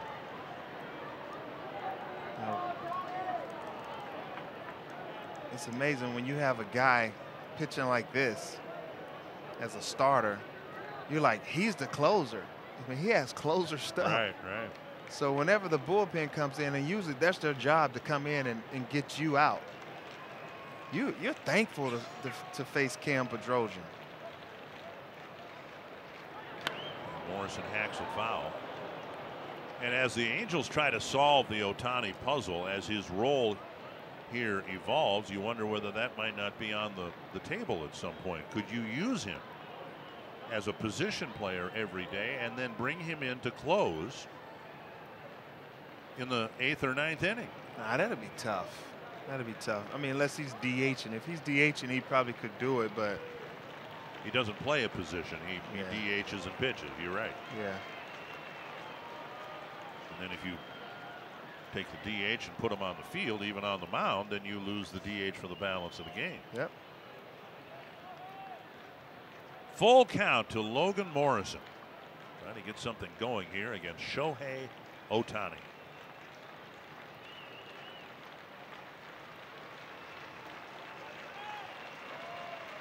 Make a mistake. And he did. There's ball 4. And Morrison will take first base with 1 out in the 7th. Woo. You just don't know. We're thankful. Mike Socher's probably going to go to the Hall of Fame as a manager, but right now the fans are booing him because he's going to come out and replace Ohtani. He has 103 pitches. If you take a shot at our dugout right now, I promise you there's some smiles over there. And people don't understand that we're happy. But he did a great job today. Showtime. He's nasty.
150 innings on the mound, or for that matter 300 at bats, but when he's in the game, the Angels are a better team. Oh man, he's definitely the guy that everybody's been talking about. I'm glad I'm able to see it. I just hate he did this to my Twins, but this guy mixes pitches up well, throwing 99, topped out at 99 miles an hour. I think his curveball is actually his best pitch. The split he worked today, we swung over a lot of the split fingers, the sliders. He mixes his pitches up well. He has that fire, that intensity. Great job by Shohei Ohtani. You're right. Now it happens to be Bedrosian. It could be anybody. Someone with secondary stuff is going to try to finish the ball game for the Angels. Oh boy! After you face something like that, Ohtani and Cam Bedrosian, he's pretty good. You're like chomping at the bits right now. Here's Grossman, and there's strike one. Twins had their best chance to score against Ohtani in the 5th inning. Morrison started the inning with a base hit, and Grossman hit one to the left field corner. The problem is, because of Ohtani's velocity, Upton was almost standing in the left field corner, was able to make the catch. And swing and a strike. And it's 0-2. So with normal defensive positioning, Grossman's ball would have probably bounced into the crowd, but it would have been a double instead of an out. 2 strikes to Grossman, with Morrison at first and 1 out.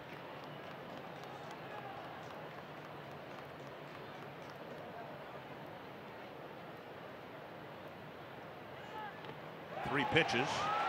A foul tip. Maldonado shows Rackley that he caught the ball. Grossman's not convinced. No. Foul ball. They looked at the baseball and apparently saw a scuff mark, and so they waved off strike 3. Mike Scioscia's coming out for the 2nd time.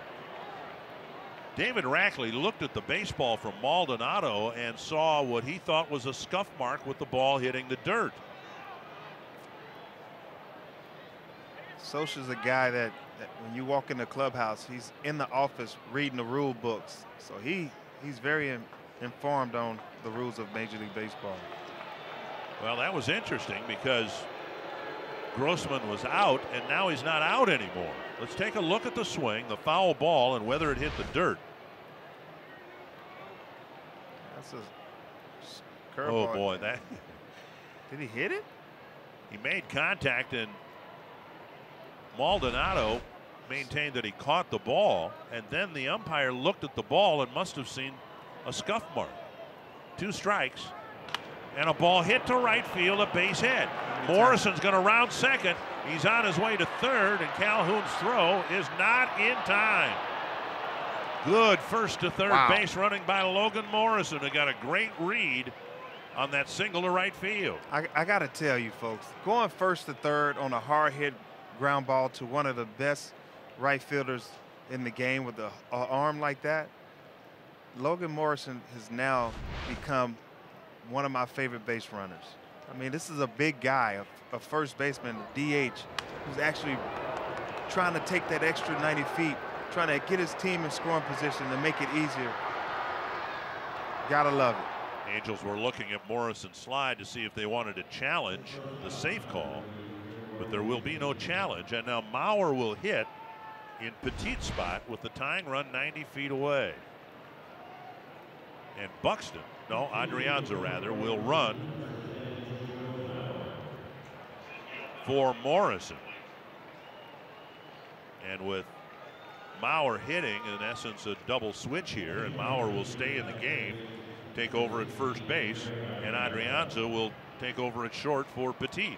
Well, you need a guy with a little speed at third. People probably wondering why they're pinch running him at third base. I mean, he's going on contact. He has to go on contact. We want to score if the ball gets away from the catcher, so we need a little speed there. And but you know, with Logan Morrison going first to third, running as hard as he could right there, and getting that extra 90 feet, you would say, hey, leave him in the game the way he runs the bases. But if we're going to go on contact, we're going to need a small guy like Adrianza, who has a little speed, a little quick pep in his step to get it going. Mauer will hit for Petit, who went 0 for 2.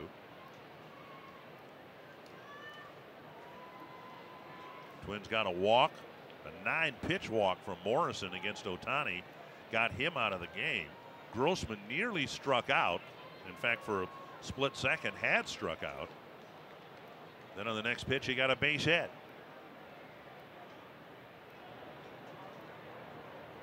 In the dirt, Maldonado keeps the runners at bay.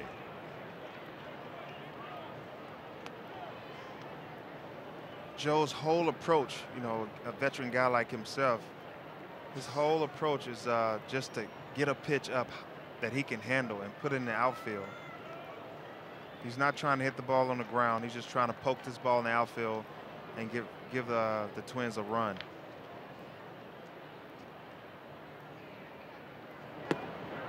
Strike.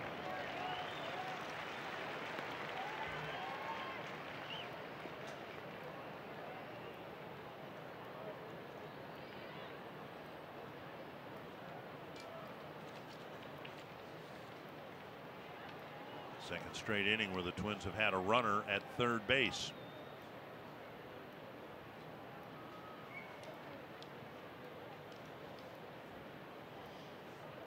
Mauer is a pinch hitter this year, 0 for 1.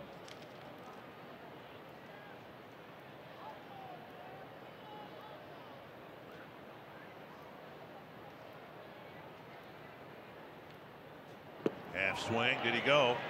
Strikes as the third base umpire, Chris Guccione. That's 1 and 2. Take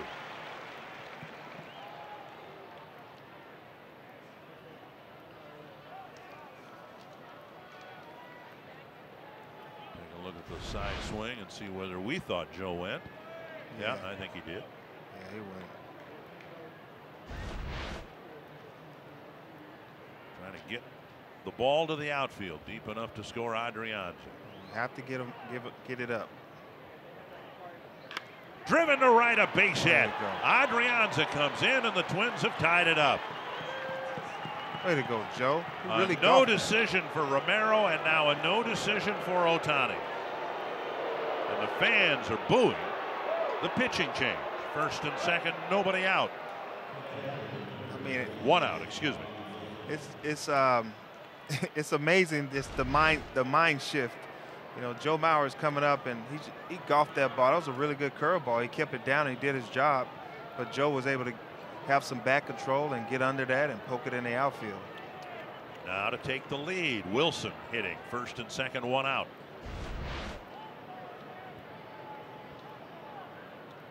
And time called. And Bobby's that type of guy too. He knows he has a plan. He knows what he wants to do with this ball right here. Pretty sure he wants to go to the right side. The other night he got a ball up and lifted a sacrifice fly that drove in the winning run. Maldonado with a block. He did it in St. Louis as well. Got a pitch up and drove it into left center field. Scored an important run. Well, you were right. This game now will be decided by the bullpens. As great as the starting pitching has been, they're both out. And the count to Wilson is 1-0.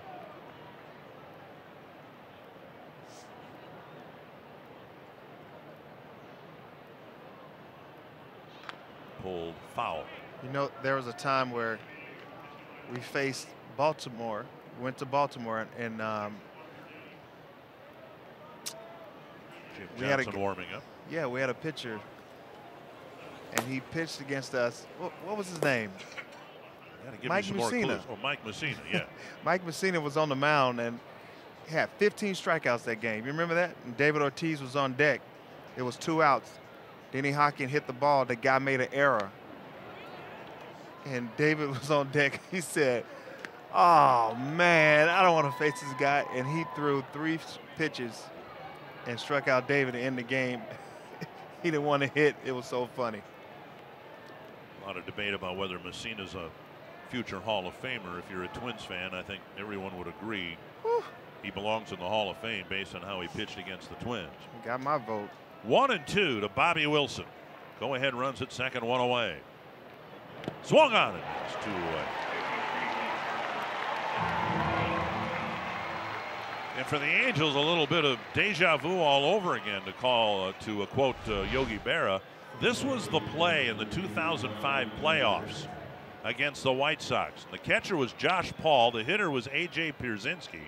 And pretty much the same thing happened. The difference is Pierzynski took off instead of the inning ending. Pierzynski reached first base by running to first after what he perceived to be a pitch in the dirt on strike 3. And the inning continued, and the White Sox came back and won that game and went on to win the World Series. I remember that. That was a smart heads-up play by A.J. Pierzynski. Strike at the knees to Dozier, who has singled and walked so far this afternoon.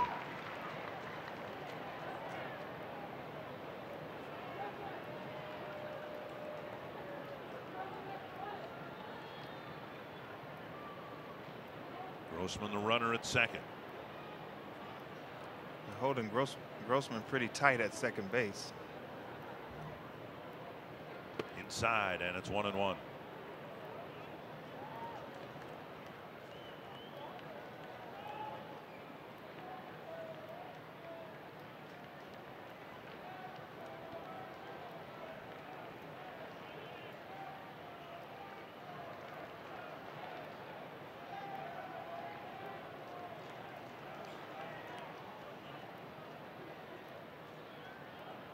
Swing and a miss.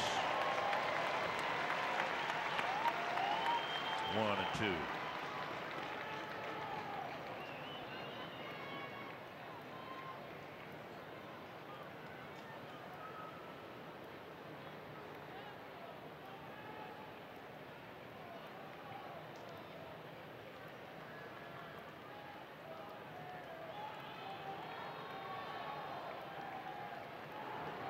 That kicks away and goes into the private box. And a wild pitch advancing 2 runners into scoring position.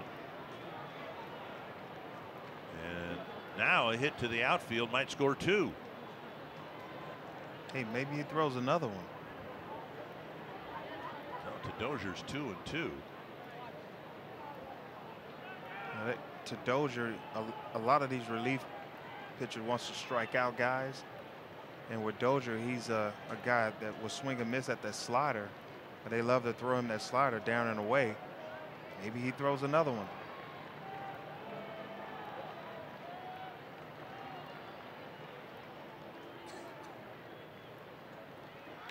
Sharply hit, but into the shift. Kinsler near the second base bag, and the Twins strand 2, but they score 1. And they've seen the last of Shohei Ohtani. It's 1 apiece as we go to the bottom of the 7th. And on this very special day for moms everywhere, we bring you God Bless America.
I just want to tell you happy Mother's Day. I love you. You're the best mom I've ever had. Just want to wish my wife and my mom happy Mother's Day. Thanks for all you do, and hope you have a great day. Happy Mother's Day, Mom. Thank you for all the support through the years, and I love you. Happy Mother's Day, Mom, and my wife. I love you all. Happy Mother's Day, Mom and Janelli. I love you guys. Hey, Mom. Happy Mother's Day. Happy to have you here in LA with us and being able to enjoy that day with you. So I love you. Thanks for coming. Happy Mother's Day. And the Twins trying to make a happy day happier for their fans. They've come back to tie this game. Joe Mauer's in the game at first, and A-Ray Adrianza is in the game at short. Taylor Rogers is on the mound. And the Twins are going to try to get Maldonado out. He has 2 hits in 2 at-bats, and his first pitch double of the 5th inning in the 5th inning led to the only Angel run. Rogers had a hitless 6th inning, now falling behind Maldonado 2-0. 3-0. Maldonado, Cozart, and Calhoun here in the 7th.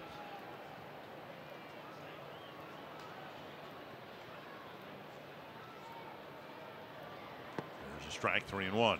The Twins have been doing a great job of battling and staying in the game, and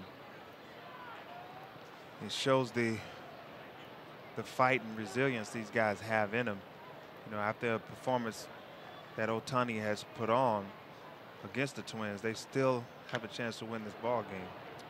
And I'll go back to the starting pitcher. Romero was in trouble, and he handled that difficulty awfully well and gave up just 1 run. He kept the Twins in the game, even though the Angels were threatening to score a lot more than the 1 run that they got.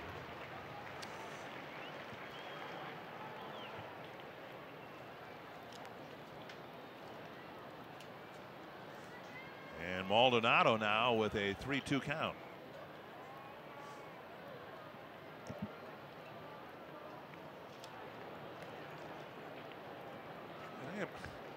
Do you have to leave here with everything? I mean, Pujols gave you a bat, and now somebody's nice enough to get me an autographed baseball for the Diamond Awards, and you got your hands all over it. See, what had happened was, thought it was for me. See, I got it here.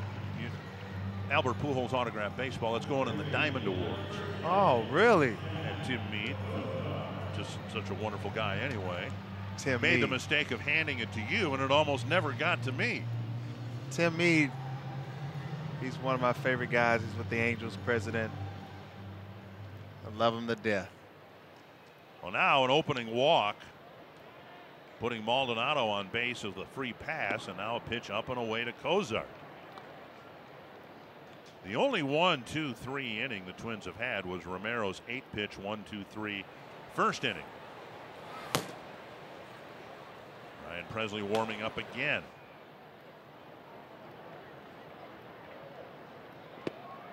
There's a strike, 1-1. Get us a ground ball right here, get a double play. Clear the bases, that'll be good.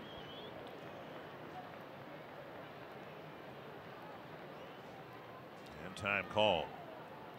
Cozart hit the chopper over the head of Escobar, fielded by Petit in the 5th inning, and Petit unwisely threw across the diamond.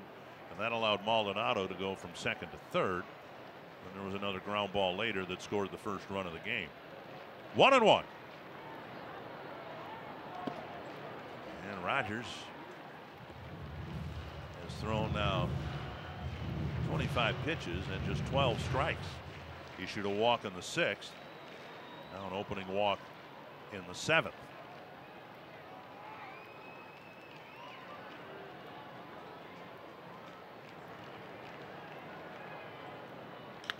To center field, down for a hit. And Maldonado checks in at 2nd base.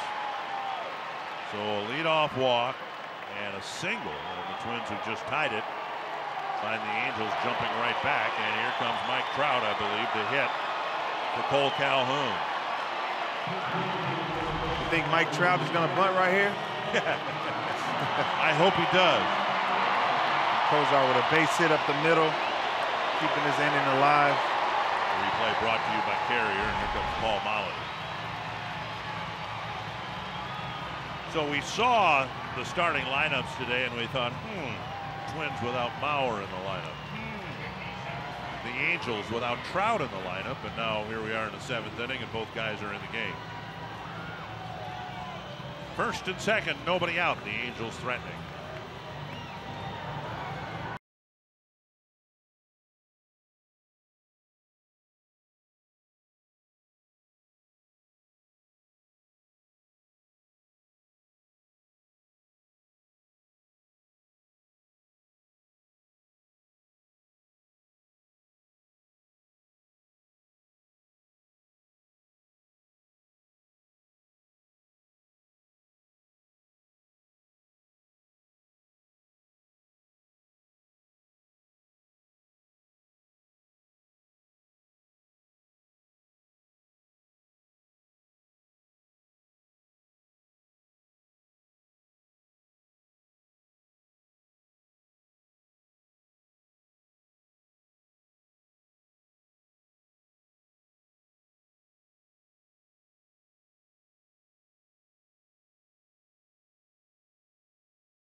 And they've sent up Mike Trout to do that with nobody out, 2 men on, and Ryan Presley coming into the game for the 3rd time in this series. This copyrighted telecast is presented by authority of the Minnesota Twins and may not be reproduced or retransmitted in any form. The accounts and descriptions of this game may not be disseminated without the express written consent of the Minnesota Twins, LLC. Trout against Presley. Presley struggled with his control last night, walking a couple of guys.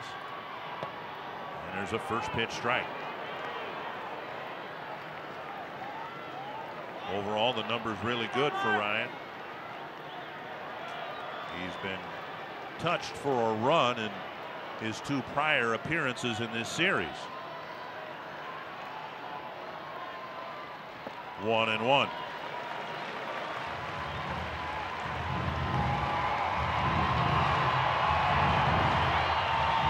Last year when we were here, Twins pulled off a triple play on a ground ball to 3rd. Here, Twins would be thrilled just to get Trout out with no advance of the base runners.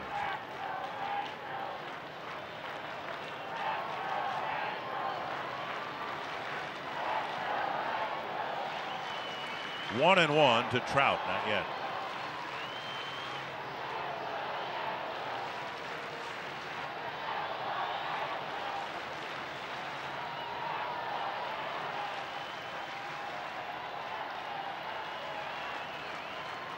Foul back. It's been, I mean, Ryan's been so good, but he's had his worst back-to-back outings here in this series already. Thursday night, 2/3 of an inning, 2 hits and a walk and a run allowed. And then last night, an inning with 2 walks and a hit and a run allowed. Inheriting 2 runners here in the 7th inning.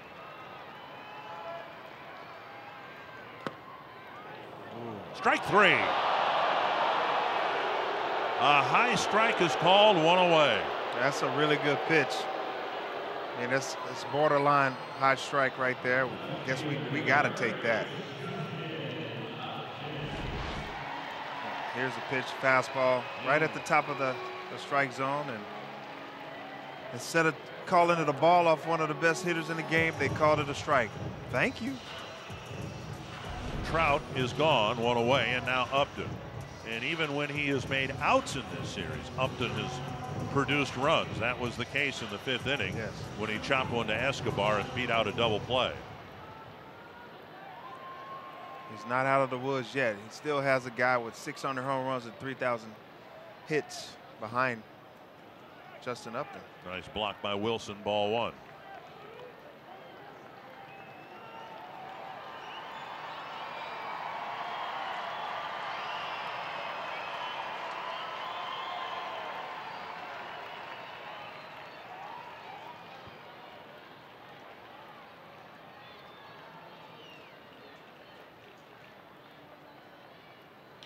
Tapper to third. Escobar to the bag, fires across. Low throw and nice, Bauer Joe. with a tremendous scoop at Joe. first base. It is an inning-ending double play, and Joe Mauer dug out a tremendous tough hop to end the inning. That's a great play by Escobar, but a better play by Joe Mauer. Way to go, Super Joe.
From the Brewers AAA broadcaster in Colorado Springs, my son Eric. And Mike Trout taking over in the outfield in center field with Young going over to right field. And now Keenan Middleton will pitch to Max Kepler to start the 8th inning. Kepler slashes it foul. I'm going to say this, and I hope I don't offend anybody. You played with a great fielding first baseman in Doug Mankiewicz with the Twins. Kent Herbeck was a tremendous fielding first baseman. The old timers remember Vic Power in the early 60s was just great at first base. I'm not so sure Joe Mauer isn't the best fielding first baseman the Twins have ever had. That was a really, really tough backhanded scoop in a critical spot, and he made it as if it were an easy play, and it was certainly not an easy play. The way Joe has been playing, I mean, he might be the best first baseman I've ever seen. 1-1. Popped up foul and out of play. Now in spring training, Jim Cott, actually it was during the fantasy camp, Jim Cott made a visit, and I asked him because he played with Vic Power, and I have vague memories of Vic Power at first base. And in Jim's opinion, Kent Herbeck was much better than Vic Power. So I'll defer to Jim Cott on that. And of course, we know Mankiewicz was good, but my goodness, Joe Mauer, there's not a play that he can't make. And 1 and 2 and another foul. Man, you gotta respect the way Vic Powers and Ken Herbeck and Doug McCavish, they played the game, and I really love the way they played first base and defensively. And they were some of the best in baseball at that time. But right now, Joe Mauer, the way he's playing, that's unbelievable. Pretty impressive the way he plays over there at first base. Up and away, 2-2. The play he made here the other day. Right-handed hitter was up, and he's playing 40 feet off the bag, goes 20 feet to his right to make a diving play, and then throwing back to first to get the out. I've never seen a first baseman make that play.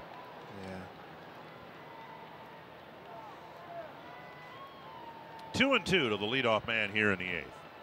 Big pop-up, harmless to left.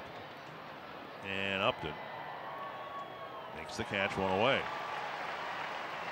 That'll bring up Escobar. Coming up May 15th, Scrubs Night at Target Field. A limited number of Scrubs Night theme night ticket packages are available that include a game ticket and Twins branded scrub pants. Go to twinsbaseball.com/scrubs. Learn more about the Scrubs Night theme night offer. Escobar 0 for 3. I like this matchup. His fastball against Mighty Mouse, he might hit a homer. Tried to. Strike one. That was off speed, though.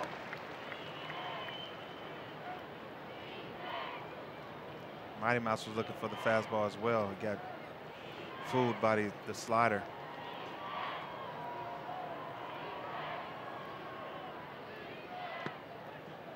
Up a little bit, and it's 1-1.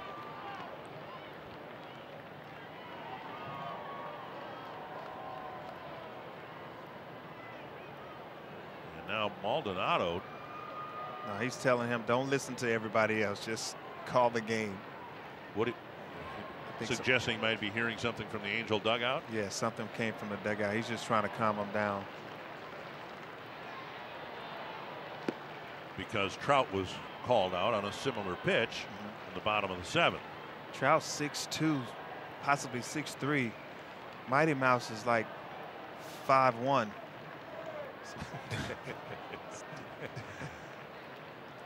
2-1 to Escobar. Right off the end of the bat.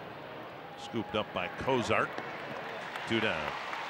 And before Rosario's at bat, let's go to Audra Mark. Guys, when it comes to Eddie Rosario's success lately, hitting coach James Rowson has no problem giving all of the credit to assistant coach Rudy Hernandez. He and Rosario have built such a good relationship over the last years and understand each other so well that when it comes to Eddie, Rowson says, my job is to simply not get in the way. But it's not just Eddie. Rowson says he's been so impressed with Rudy's impact on this roster that he's given him the nickname El Mago, which is the magician in Spanish. He said he came up with it last year because it seems as if he has this magic powder that he sprinkles on guys, because anytime they work with Rudy, they come out and have a huge game that night, and there is no denying the impact that he's had on this roster, especially Eddie Rosario. And Rosario takes strike one. Thank you, Audra. Yeah, Rudy Hernandez hasn't gotten the credit he deserved. Now here's another trip to the mound for Maldonado. Rudy Hernandez is a guy that sits behind the scenes and just he watches, and when you want that second eye, he's that guy. You know, he's a really good hitting coach. He has the chemistry. He has the bond with those players. They come to him for everything. And James Rowson really looks for him to help him out.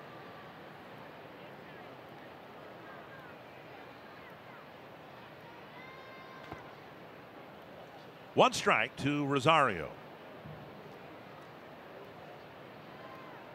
Addison Reed pitched a couple innings last night. Might be the next one out of the pen here today. I think Maldonado went out there and told him, be careful, this guy, he can hit the fastball. Checked his swing, 1-1.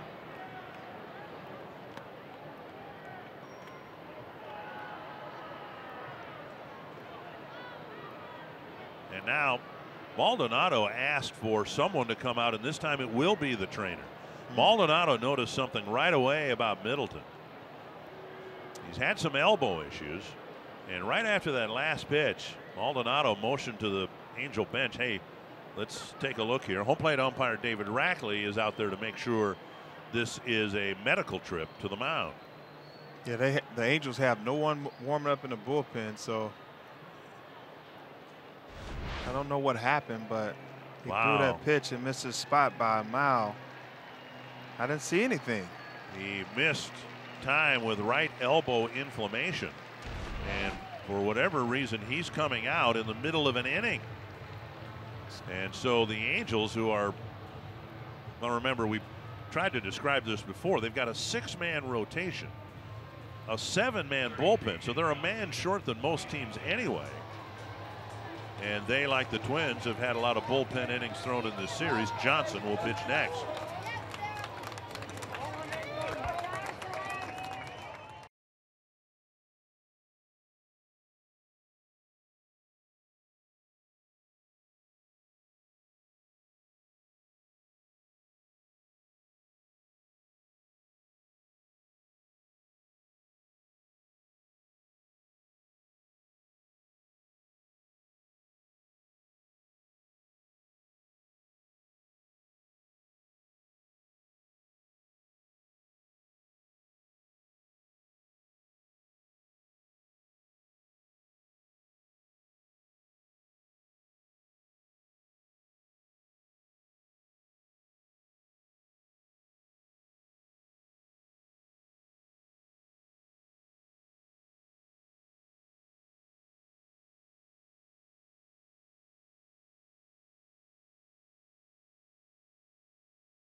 Because of some physical reason that Middleton left the ball game.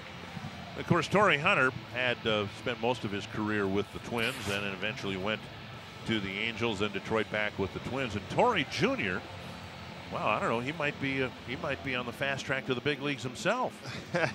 He's been working, man. He's just making some adjustments down there. He just had a son, Torrey Hunter III, and got married a year ago, and he's going through that minor league life. He has 4 or 5 roommates, and I won't help him out in none of the bills. So okay, he's got to be a man and go through that system. But he's willing to trust the process. These guys are really working with him and letting him go out there and play and display his God-given ability. So I thank him for that. You have your son in the minor leagues. I have my son in the minor leagues. Yeah. Torrey Jr. might be up with the Angels. He's an outfielder, right? Yeah, he's an outfielder. He's played left, center, right. They pretty much put him everywhere so he can learn the outfield positions. This shouldn't take too long because Johnson was warming up in the bullpen. It's not like he was sitting on the bench cold or anything like that. But nevertheless, because Middleton left because of an injury, he'll have as many warm-up tosses as he needs.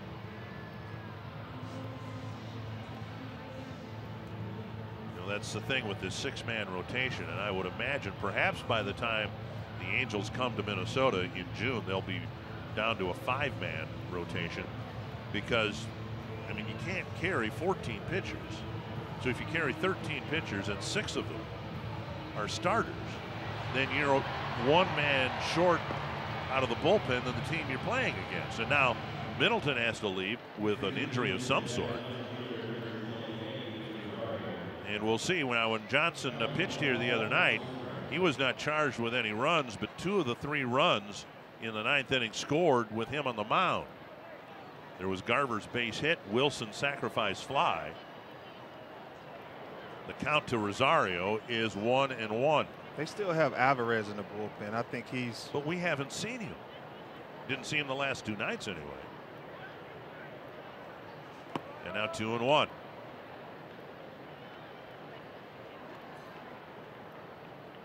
We haven't seen him pitch the last 2 nights. We haven't seen him warm up. He's not warming up now, which might suggest he's a little ouchy because of overuse. Swing and a miss, and it's 2-2.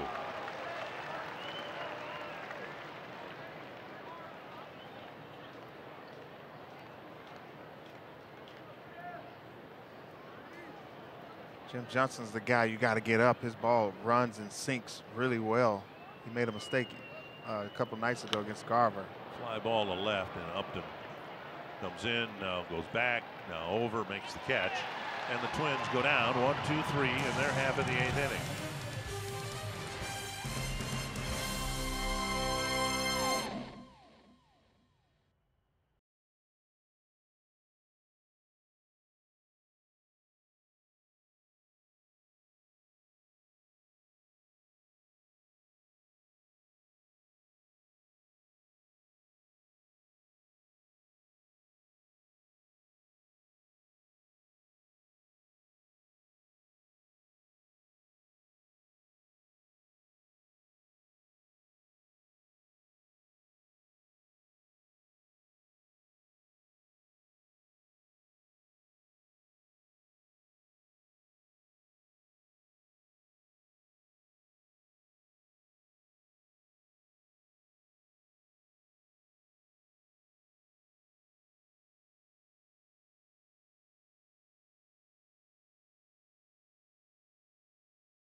Tied at 1, bottom of the 8th. Albert Pujols will lead things off against Addison Reed, who gave the Twins 2 innings last night.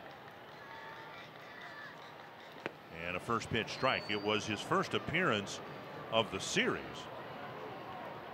And in fact, it had been several days since Reed pitched, so the Twins feel comfortable bringing him back. It's not like there's a whole lot of options anyway. Base hit to center off the bat of Pujols, and he is aboard. Pujols thinks about second with a little juggle in center by Kepler. The Pujols is aboard now for Simmons, and everything we said about Pujols when he drew a leadoff walk in the second is applicable here. He's at first, but he's such a slow runner. It really is going to impact what the Angels can do with him on the bases.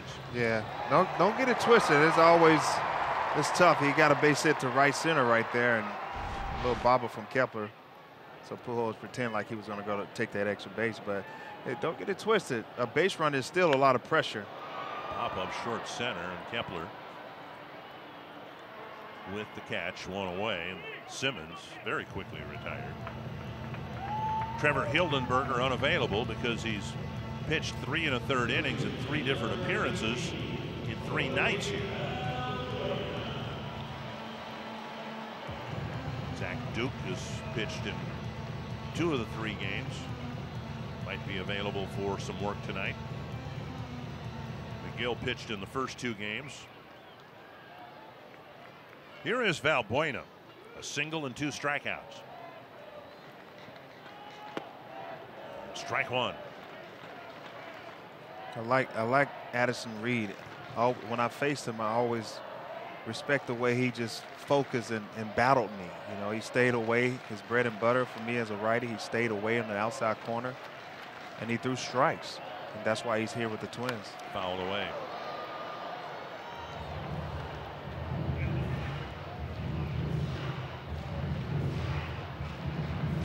a big double play to wrap up the bottom of the 7th.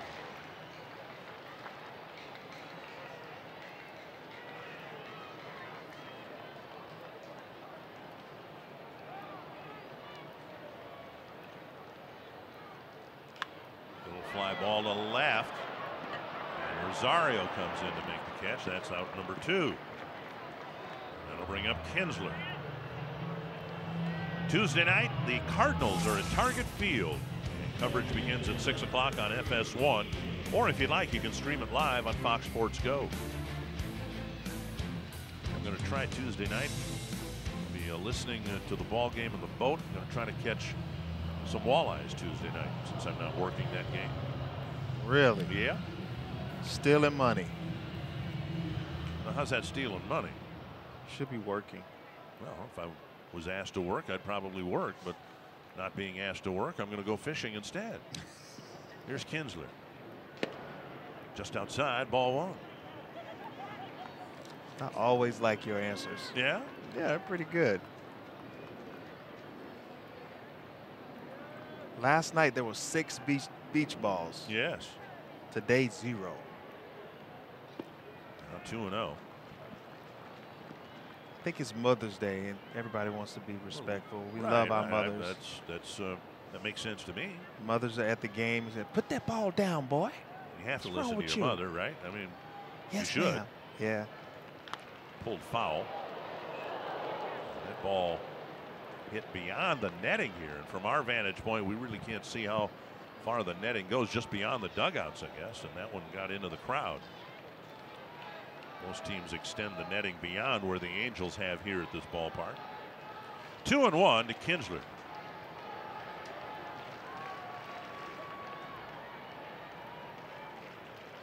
High fly to center. Long run for Kepler. He comes in to put it away. A leadoff single does no damage. And we head to the 9th, tied at 1.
Again, happy Mother's Day, and the Twins trying to make it 3 in a row over the Angels. It'll be Mitch Garver leading off against Jim Johnson, and then Adrianza and Grossman.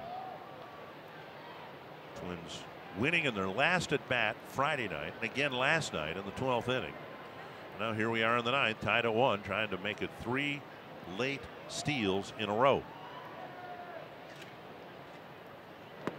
You know, as a visiting team, you can't walk off the opponent, but you can do what the Twins have done the last 2 nights. And those are the visiting team's version of a walk-off when you win one in your last at bat.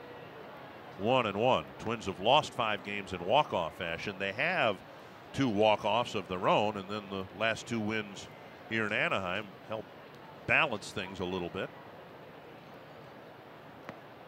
Johnson takes a strike, or delivers a strike, and it's 1-2 to Garver, and that was the count here 2 nights ago when Garver delivered his game-tying hit up the first baseline. He threw a hanging slider just that previous pitch, and then the other night he hung a slider as well. There's no way he throws that again. Fastball kind of ate him up a little bit, but a foul ball keeps the at-bat alive. This was the one that tied the game on a 1-2 count 2 nights ago. He has a great 2-seamer, but he threw it off speed, and he was able to get that pitch up and handle it. And Garver put a good swing on it and getting that game-winning hit. Trying to get aboard here. And you better believe Jim Johnson has that in the back of his mind. He's got a memory, huh? Yeah, he's not going to throw that slider. And he swing. did. And he got him on a check swing. Garver doesn't agree with the call, but he's a strikeout victim to start the 9th inning. Man, just think about the mentality of Jim Johnson. I mean, he threw a slider and hung it the other day and loses the game, and then he threw it anyway 1-2, but he made a better pitch. He didn't run from the slider. A lot of guys will run from sliders if they get beat on it, but he didn't. He stuck with the plan. He's done that so many times in his career. When he was a closer with Baltimore, he was a really good one. Here's Adrianza, first plate appearance. He entered the game as a pinch runner and eventually scored the tying run in the 7th. And there's strike 1. I have a confession to make. I'd like to say this publicly and perhaps apologize if I need to. I had soft serve ice cream today, and that usually means extra innings. Fouled away, 2 strikes. Really? You did that without? You didn't tell me this time. I know that. I figured, well, we won't have extra innings, but I did have soft serve ice cream, and that almost always means extra innings. It did last night. Are you okay? When you ate the ice cream, were you thinking I just want it, or were you thinking like it's going to be extra innings? Check swing. Because it doesn't matter. When you were eating it doesn't matter. If you were thinking just I like it, then it's not going to be extra innings. But the only reason I eat it is because I figure we're going to have extra innings, and I need the extra calories to get through the innings. Oh man, bad mindset. Bad mindset. Now, I ask your forgiveness. Are you lactose intolerant? No. I'm right next to you. No, I'm not. 1-2 to Adrianza. Sharply hit and a base hit to right. We'll see if the Twins can turn this 1-out single into a game-winning run in the 9th inning. We need those base runners, and Adrianza got a big base hit right there. Now Grossman. Got a 2-seamer up, and he was something that he can handle and put good wood on it and got a ground ball base hit. This seems like the 11th mound visit for the Angels, but it can't be because they only get 6. Charles Nagy, the pitching coach, to the mound.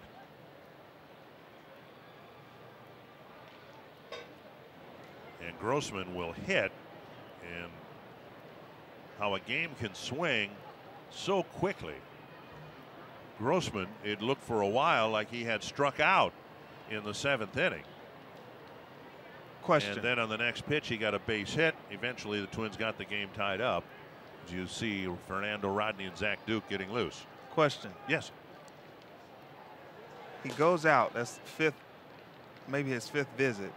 So after the 9th inning, does it reset? For every extra inning, you get a mound visit.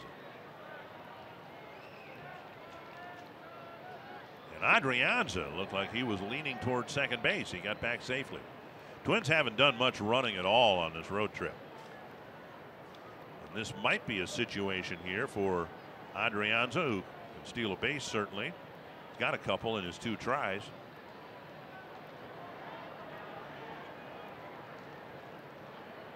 Not on the first pitch, and Grossman takes a strike. Grossman called out on strikes in the 2nd. Hit a fly ball to the left field corner in the 5th. And then hooked a single into right field in the 7th. And Grossman is going well, and he's hot. I mean, he has great at-bats, especially late in the game. Strike 2 on the outside corner with that breaking ball. Mauer is on deck. And it was Mauer who drove in the tying run with a pinch hit single in the 7th.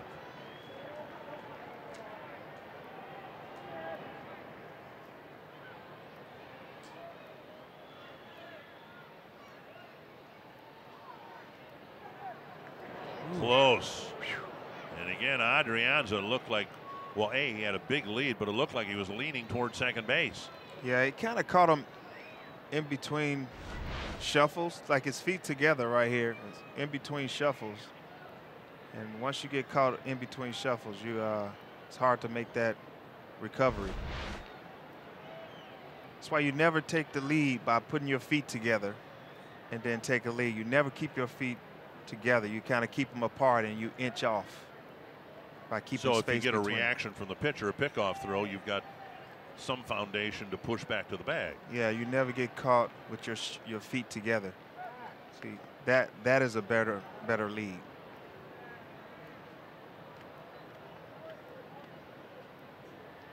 So all you kids out there, keep your space in between your leads at first base. 2 strikes to Grossman. And foul back.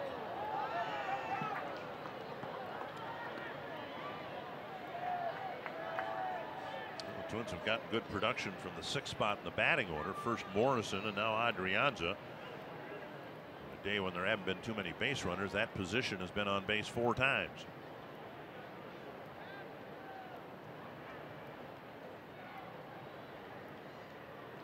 Another 0-2 to Grossman. Down the line, foul, and Grossman just simply sticking the bat out to try to keep the at-bat alive. Yeah, he has great at-bats. I mean, I remember last year just him coming in, pinch hitting in the 7th inning, 8th inning, and just going deep in the count. Even when he's 0-2, he just battles at the plate and come through with some big hits, some clutch hits, or putting good wood on the ball. So I like him at the plate right now.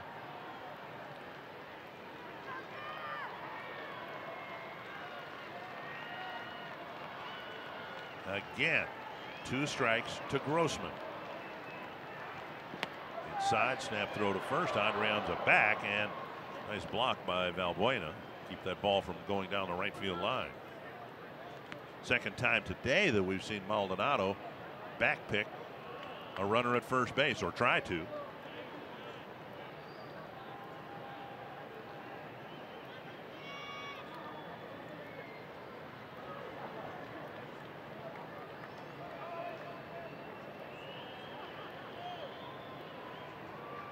Adrianza goes.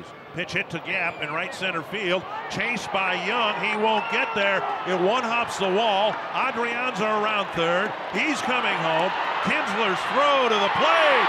In time to get him.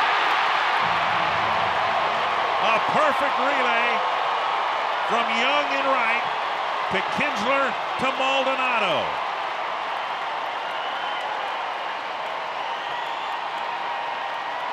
Adrianza was off with the pitch. Grossman delivered the double, but the Twins don't score.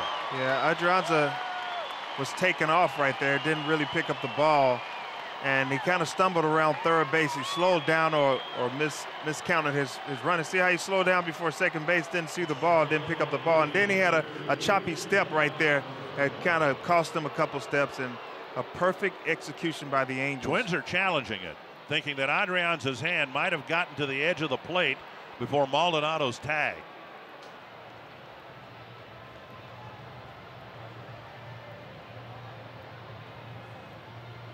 And Maldonado put his hand, or the glove, on the plate. He blocked him. No, but he put it on the plate, so they're... And it's the 9th inning, so the Twins don't have much to lose here. But they wouldn't challenge it if they knew for sure that he was out. It'll be a quick review, and he's out. So score at 9-4-2 at the plate. And Grossman delivered a big hit, but not big enough. And Mauer now will be intentionally walked. And that'll get Wilson to the plate.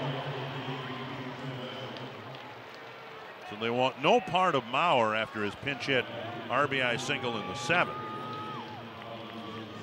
That's still one of the more beautiful plays you'll ever see, when a relay play is executed to perfection, and it was. Kinsler's throw strong from the outfield grass, and the first throw from the right fielder Young was right on target.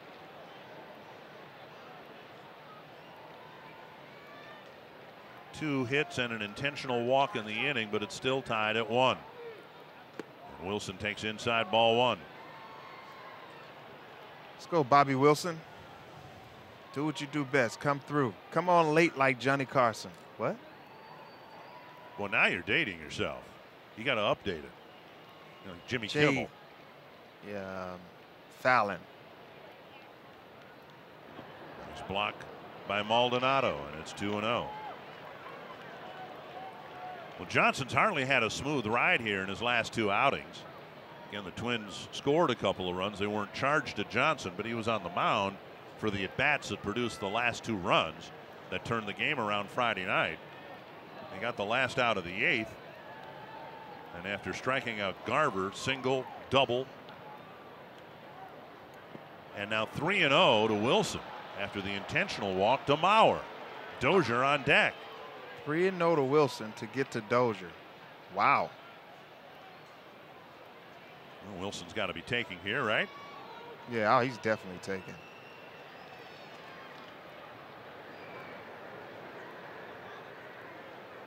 Probably taking 2 pitches. Down the middle of strike.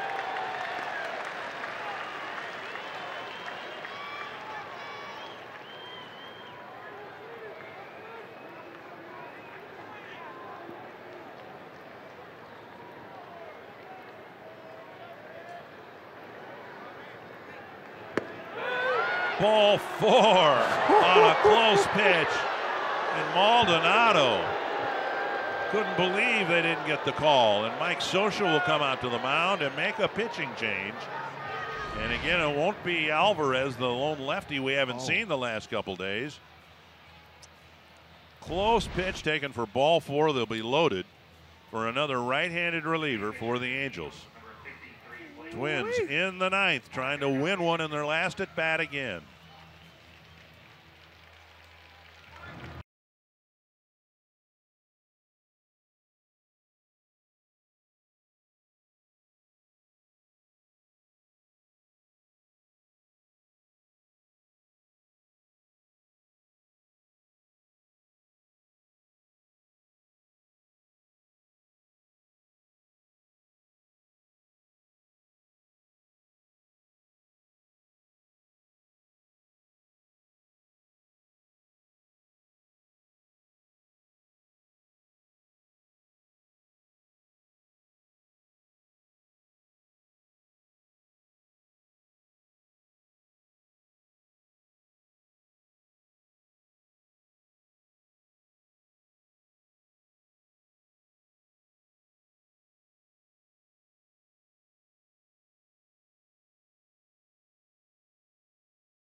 Walk, picking up a couple of strikeouts, and now he'll try to leave the bases full. Parker, one of the cluster of closer candidates that the Angels have, led the staff with 71 appearances last year. And he'll come in a key spot. The inning has gone strikeout, single, double, runner thrown out at home, intentional walk, unintentional walk. So they're loaded up for Brian Dozier, who has singled, struck out, walked, and grounded out. The Twins are 1 for 18 with runners in scoring position today. The Angels are 1 for 13 with runners in scoring position. Wait a minute. 1 for 18? I don't believe that. We haven't had that 1 many. for 8. Oh, 1 for 8. Okay. Yeah. All right. Did I say 18? I don't know. I heard 18. I don't know if you said it or not. Here's Dozier.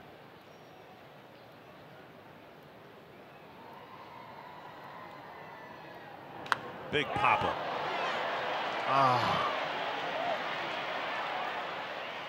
One pitch leads the bases full.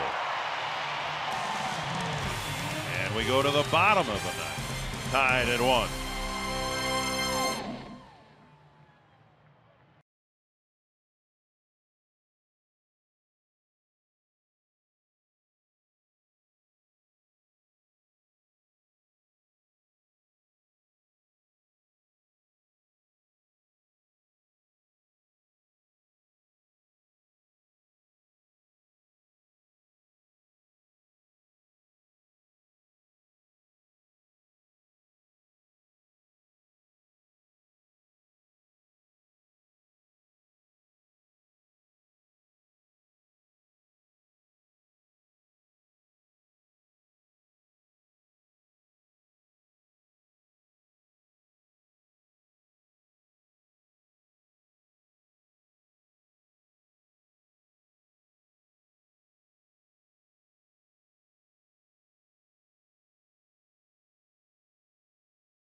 Expected a pitcher's duel with Ohtani going against Romero. They didn't disappoint. We are tied at 1 going to the bottom of the ninth. And Adrianza thrown out at the plate. What would have been the go-ahead run. So Duke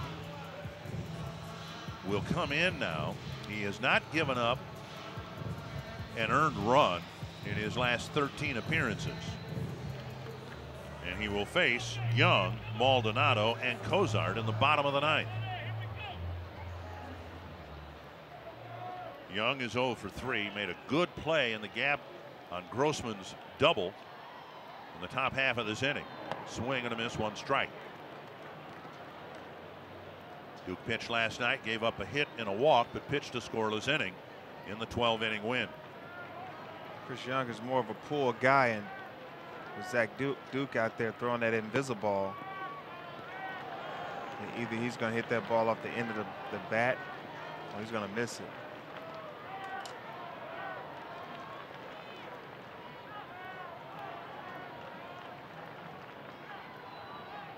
Inside, and he hit him.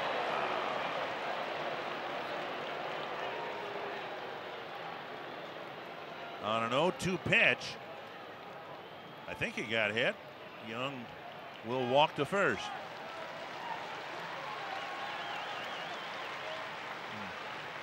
Last night the Twins hit Cozart leading off an inning late, but survived that. Had a good slider under his back foot, hit him in the shin. That's painful. The back leg right in the shin. Oh, that's painful. Dickie, have you ever got hit by a pitch?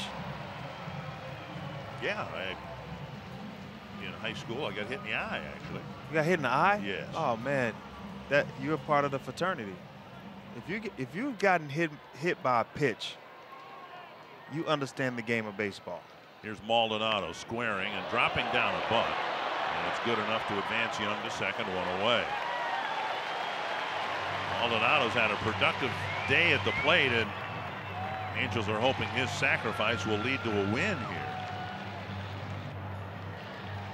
And now Cozart will bat. Twins fly home after the game today. And they've got a makeup game with the Mariners. Wade LeBlanc will start for the Mariners. As you see, he's a lefty. Jake Odorizzi will go for the Twins. Then it's the Cardinals for 2, the Brewers for 3, and the Tigers for 3. Here's Cozart. Base hit left field. Young to third. Rosario comes and he juggles the ball, and the Angels will win the ball game. Rosario fielding the second or third hop, dropped the ball. And the Angels, in walk-off fashion, ending up splitting the series with the Twins 2 apiece. Now, these guys gave a good battle. Hit the first batter and able to advance to second. Maldonado with the. I don't know if Rosario peaked here or what happened, but he never got his bare hand on the ball. I don't think he gets them anyway. He just did all he could to get to that ball. The ball was hit more towards that left field line. He had to come at it with a bad angle. So Anthony, the Twins will head home with a 7-3 road trip, a really good road trip, even though the bookends were walk-off losses, one in Chicago and now here in Anaheim.